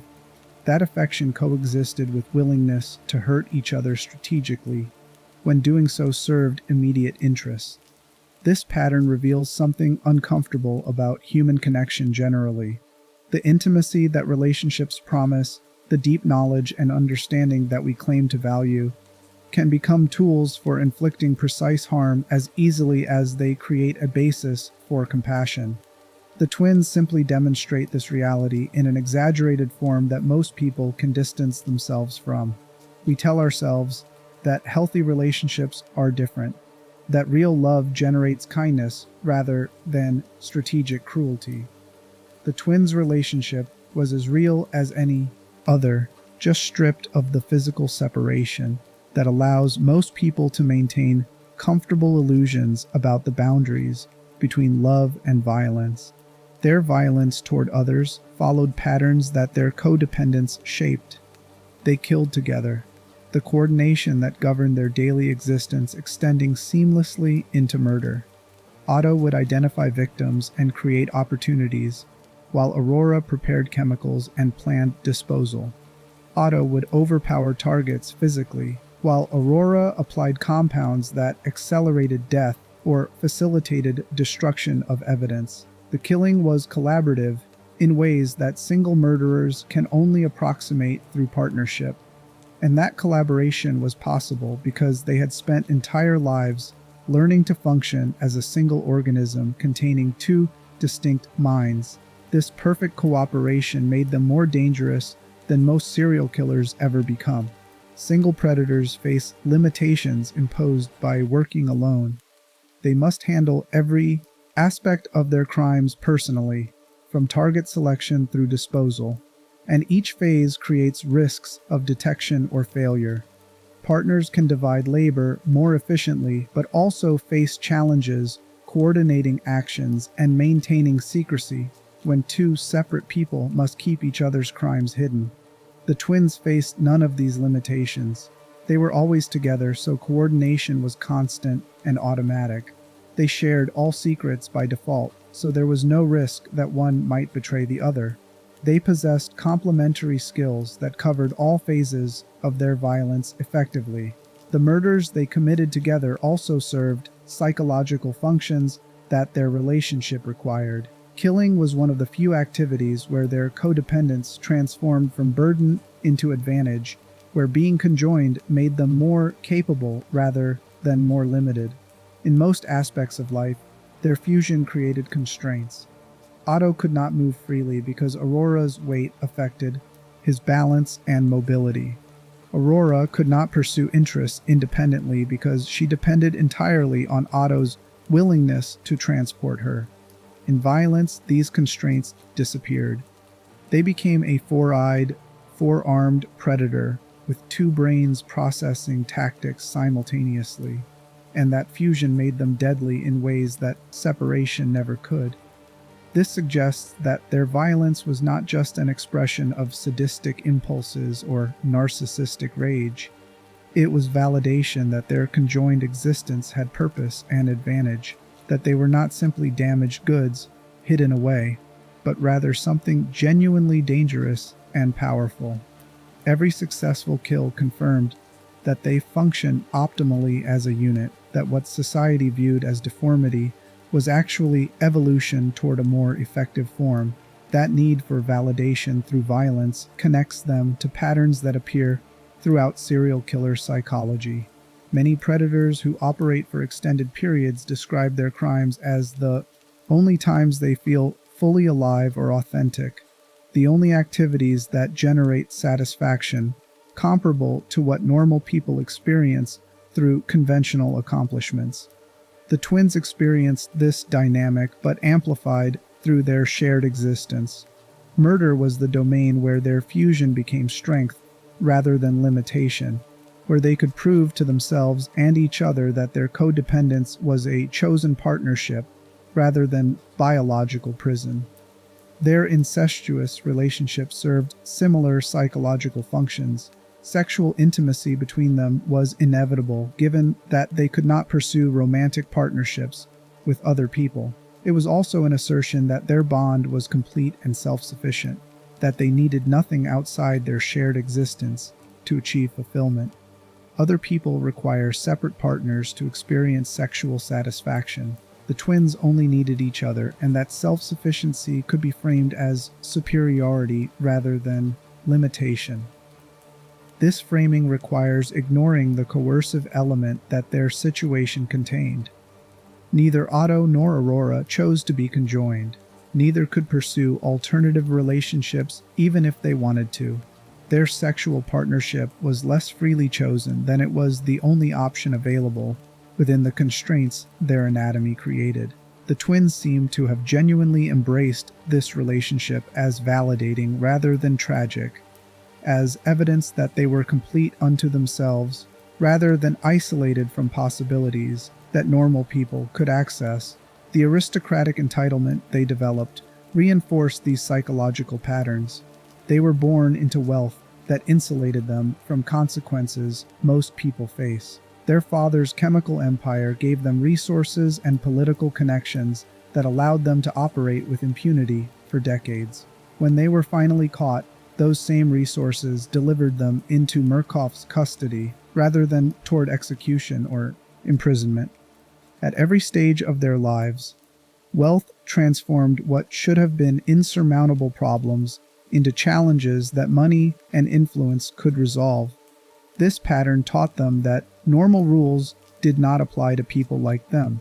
Moral constraints were for people who lacked the resources to ignore consequences. Legal restrictions were negotiable when you controlled economic leverage that municipalities depended on. Other people's lives mattered only insofar as those people possessed power to impose costs for harming them, and marginalized victims by definition lacked that power. The twins internalized these lessons so thoroughly that their narcissism became functionally indistinguishable from accurate assessment of how hierarchies actually operate. Because they were right in certain ways about how power functions, wealth did protect them from consequences that destroyed people with fewer resources. Political connections did allow them to shape systems that should have constrained them. When they were finally arrested for crimes that should have resulted in execution, their value to institutions that mattered more than justice allowed them to escape punishment entirely. The twins' belief that they existed above normal moral and legal frameworks was not delusional. It was clear-eyed recognition of how American society actually distributes consequences based on economic and political capital rather than on objective evaluation of harm caused. This accurate cynicism makes them more disturbing than prime assets, whose violence stems from delusion or damaged psychology. Leland Coyle believed his authority as police officer justified his brutality, framing his sadism through an institutional role that gave it legal cover. Phyllis Futterman's fractured psyche made her violence emerge from genuine mental illness that compromised her grasp on reality. Franco Barbie's emotional absence meant he killed without understanding that his actions carried moral weight. Each of these patterns involves some form of psychological distortion that separates the perpetrator from full awareness of what they are doing or its implications. Otto and Arora possessed no such distortions. They understood exactly what they were doing when they murdered people. They grasped the moral weight of their actions according to conventional ethical frameworks. They simply rejected those frameworks as constraints that applied to other people, but not to them. And their life experiences had consistently validated that rejection. They were born into circumstances that granted them freedom from normal consequences. They exploited that freedom strategically for decades, and when their freedom was finally constrained by arrest, their value to powerful institutions restored it immediately. Murkoff's recruitment of the twins represents the logical endpoint of this pattern. An institution dedicated to breaking human consciousness for intelligence applications recognized that Otto and Arora possessed exactly the combination of capabilities and moral absence that Project LATHE required. The twins' violence was not a problem to be corrected, but a feature to be exploited. Their chemical expertise was not tainted by the murders they had committed, but enhanced by their willingness to experiment without ethical constraints. Their political manipulation skills were not corrupted by the systems they had controlled, but proven through decades of successful operation. This instrumental valuation of human capability, regardless of moral character, is the true horror that the twins represent. They are not exceptional monsters whose evil is so extreme that it marks them as different from normal humanity. They are extremely capable people whose talents were cultivated in an environment where wealth and isolation prevented normal moral development, whose capabilities were then recognized and deployed by institutions that valued utility over ethics. The twins could have been redirected toward pro-social purposes if their childhood had included emotional warmth and moral education. Instead, they became exactly what their circumstances rewarded them for becoming. That realization should trouble anyone who examines their story closely. It suggests that the gap between productive citizen and serial killer is narrower than comfortable narratives acknowledge, that the difference often comes down to whether circumstances reward your worst impulses or constrain them, whether institutions you encounter value your capabilities enough to excuse your methods, whether the people you harm have the power to impose consequences, or whether they exist on margins where their suffering goes unnoticed. The twins were born into circumstances that excused their methods and targeted victims whose suffering went unnoticed.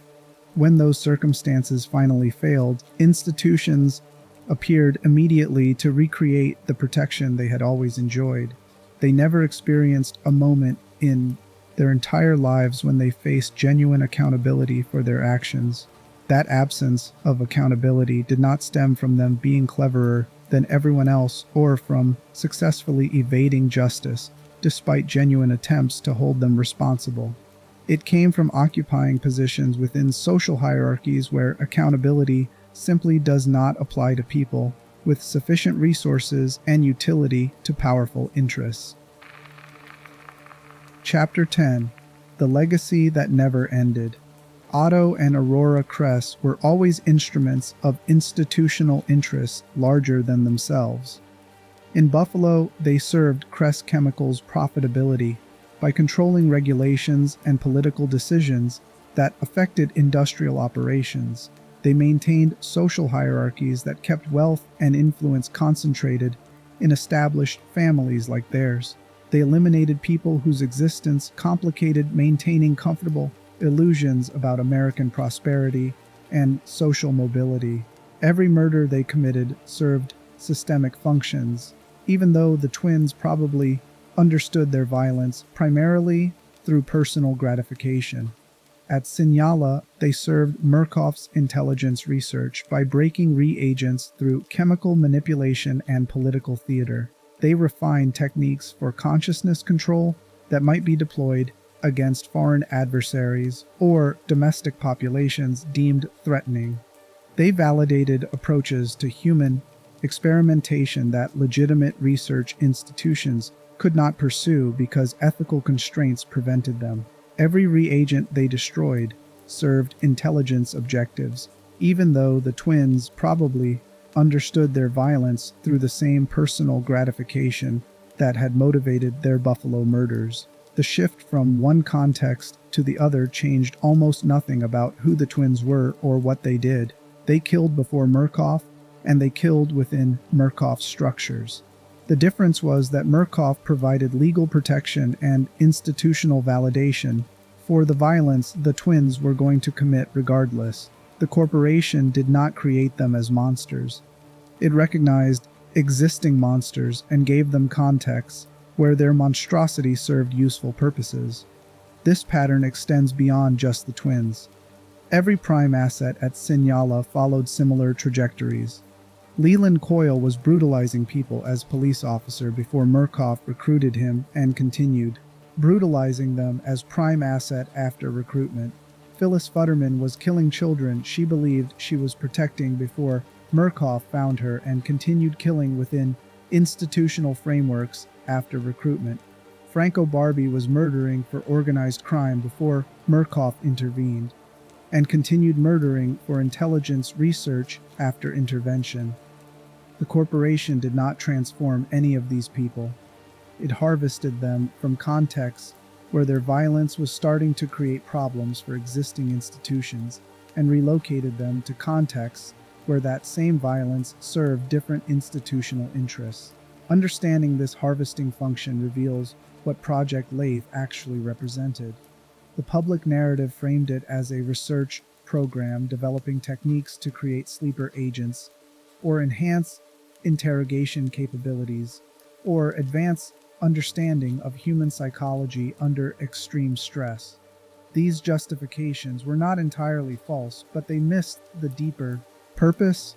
Project LATHE was a system for absorbing people whose capabilities made them valuable and whose moral transgressions made them controllable, for concentrating them in a space where institutional authority could direct their worst impulses toward objectives those individuals would never choose independently. The twins possessed chemical expertise that intelligence agencies wanted access to. They also had committed murders that made them vulnerable to prosecution if they failed to cooperate. This combination made them perfect for recruitment because Murkoff could offer them protection from consequences while also implicitly threatening to withdraw that protection if they became insufficiently cooperative. The arrangement was presented as a mutually beneficial partnership, but contained coercive elements that limited the twins' autonomy significantly.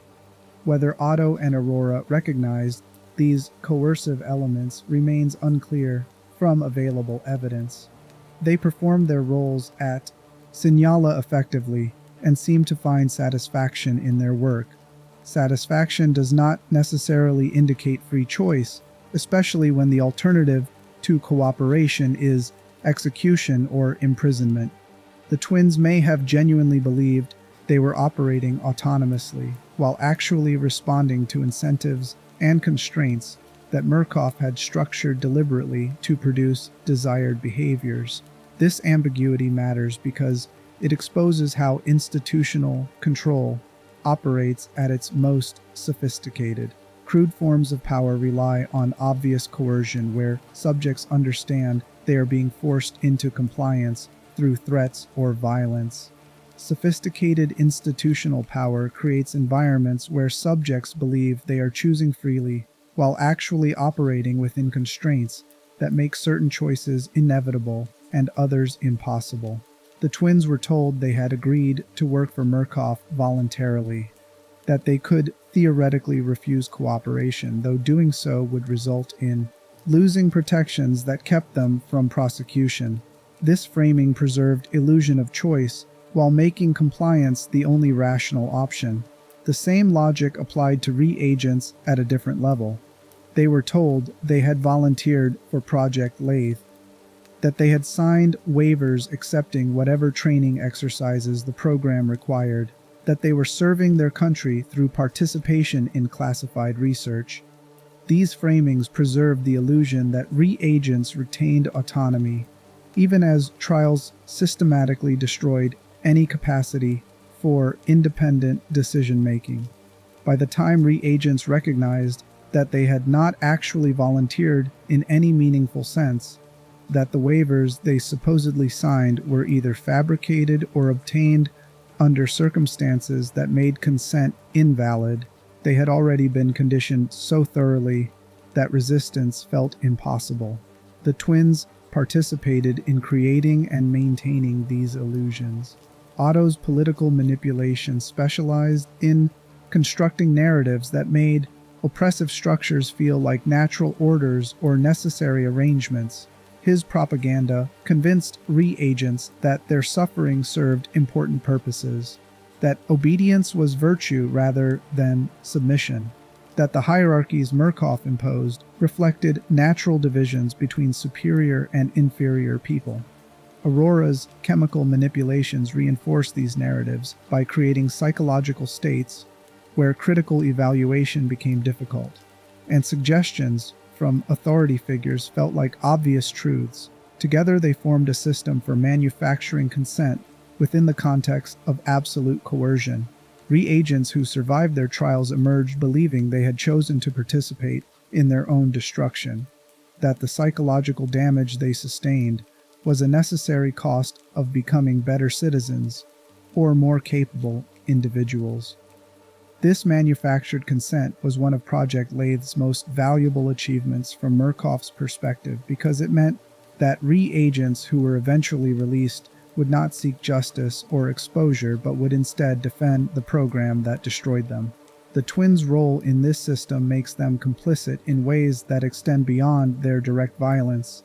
Every reagent they killed in the shopping mall died because Otto and Arora chose to participate in a program whose purpose was systematic human destruction. They could have refused Murkoff's recruitment offer and accepted whatever legal consequences followed. They chose instead to exchange their freedom for institutional protection and the opportunity to continue killing with legal immunity. That choice implicates them in every atrocity Project LATHE committed during their tenure there. This individual guilt exists within structures that distributed responsibility so broadly that holding anyone accountable became nearly impossible. The twins implemented trial designs that Easterman approved and that Murkoff leadership funded. Easterman developed conditioning protocols based on techniques that MK Ultra Research pioneered and that CIA officials authorized. Murkoff executives made strategic decisions about Project LATHE based on intelligence requirements that federal agencies communicated and budgets that government contracts provided. At every level, individuals could argue that they were simply performing assigned roles within hierarchies, where refusing orders would accomplish nothing except removing them from positions where they might influence how programs operated. This diffusion of responsibility is how institutional evil functions most effectively. No single person is solely responsible for outcomes that collective systems produce. Everyone involved can point to constraints that limited their choices, or to authorities above them who bore ultimate responsibility for decisions. The twins were following Easterman's program designs. Easterman was implementing Murkoff's strategic objectives. Murkoff was fulfilling government contracts. Government agencies were responding to national security threats. The chain of justification extends indefinitely, with accountability disappearing into institutional structures too complex for any investigation to untangle completely. Signala eventually shut down, though the exact timeline and circumstances remain unclear in available documentation. Project LATHE was officially terminated, its research folded into other programs or classified at levels that prevent public access. The reagents who survived were released with cover stories about their absence and with conditioning that made them unlikely to expose what they had experienced. The prime assets were presumably reassigned or retired or eliminated, depending on their continued utility and the risks they posed if allowed to operate without institutional control. What happened to Otto and Arora after Signala closed is not documented in sources available for this analysis. They may have been transferred to other Murkoff facilities where their capabilities remained useful. They may have been released under terms that provided continued protection from prosecution in exchange for maintaining silence about their work. They may have been eliminated if Murkoff determined that keeping them alive created unacceptable risks of exposure. The ambiguity itself is revealing because it demonstrates how thoroughly institutions can erase people once they are no longer useful, how individuals who seemed indispensable can disappear from records without leaving traces that would allow anyone to reconstruct their fates. The techniques the twins helped develop did not disappear with them or with Signala's closure. Chemical approaches to consciousness manipulation continued evolving in classified programs. Political propaganda methods they refined found applications in domestic contexts. The fundamental insight that you could break people systematically and make them believe they had chosen their own destruction remained valuable to institutions pursuing social control objectives. The twins were instruments for discovering and validating these approaches.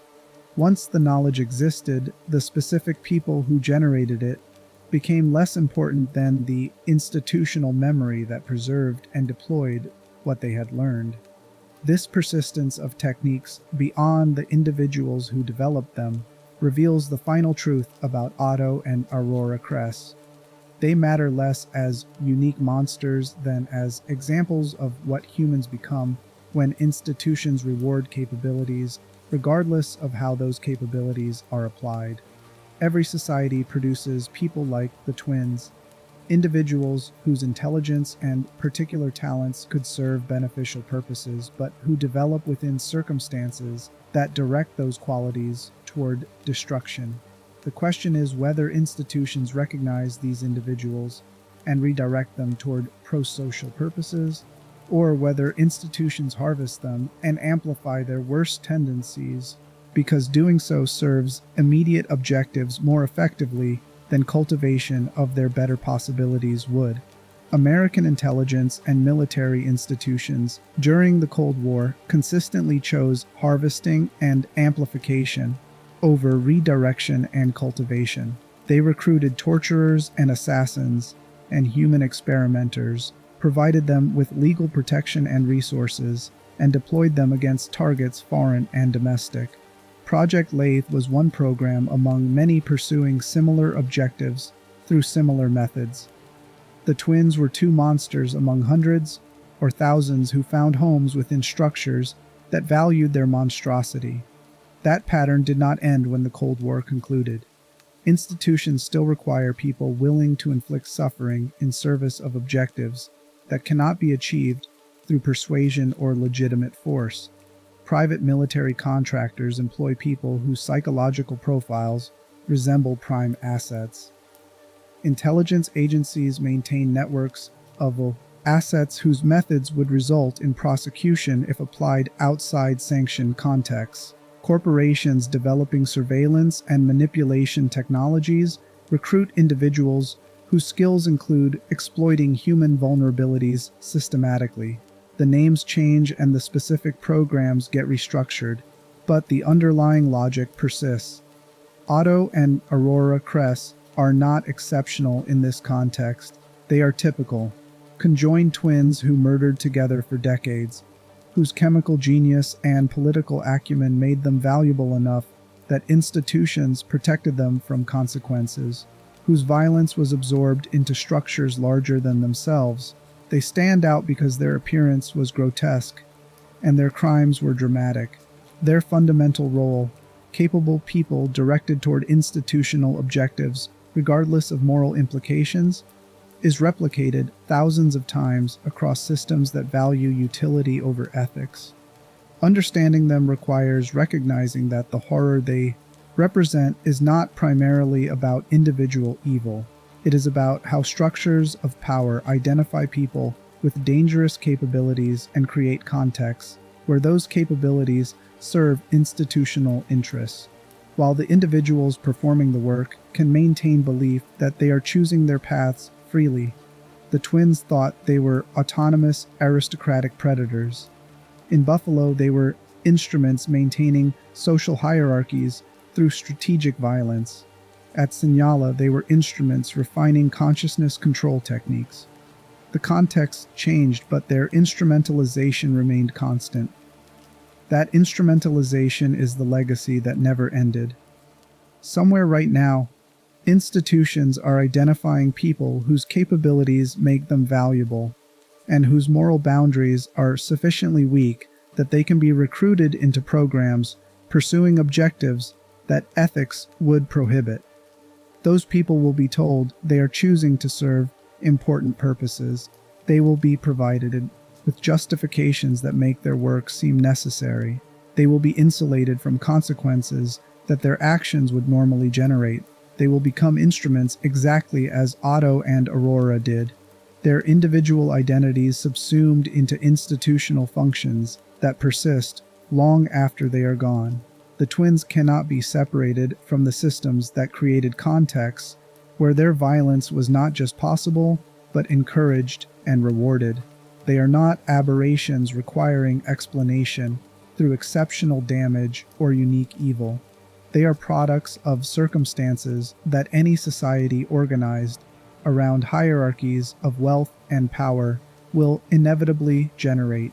Understanding them means recognizing that the distance between Buffalo aristocrats killing vagrants and CIA assets developing torture techniques is shorter than comfortable narratives suggest, that both emerge from the same fundamental reality about how power identifies and deploys people willing to inflict suffering on those who lack the capacity to impose costs for being harmed. Outro. Otto and Arora Kress were born in 1899 from toxic contamination their father caused. They killed their first victim together in the 1920s. They murdered for decades while controlling Buffalo politics through wealth and manipulation. They were arrested in 1958 and immediately recruited by Murkoff Corporation to serve as prime assets, refining techniques for breaking human consciousness. They developed chemical weapons and political propaganda that made Project LATHE more effective at destroying reagents and creating manufactured consent for their own destruction. When Signala closed, the twins disappeared from records while their techniques persisted in programs that continue operating today. Their story reveals how institutions harvest monsters and direct them toward objectives that serve power regardless of human cost.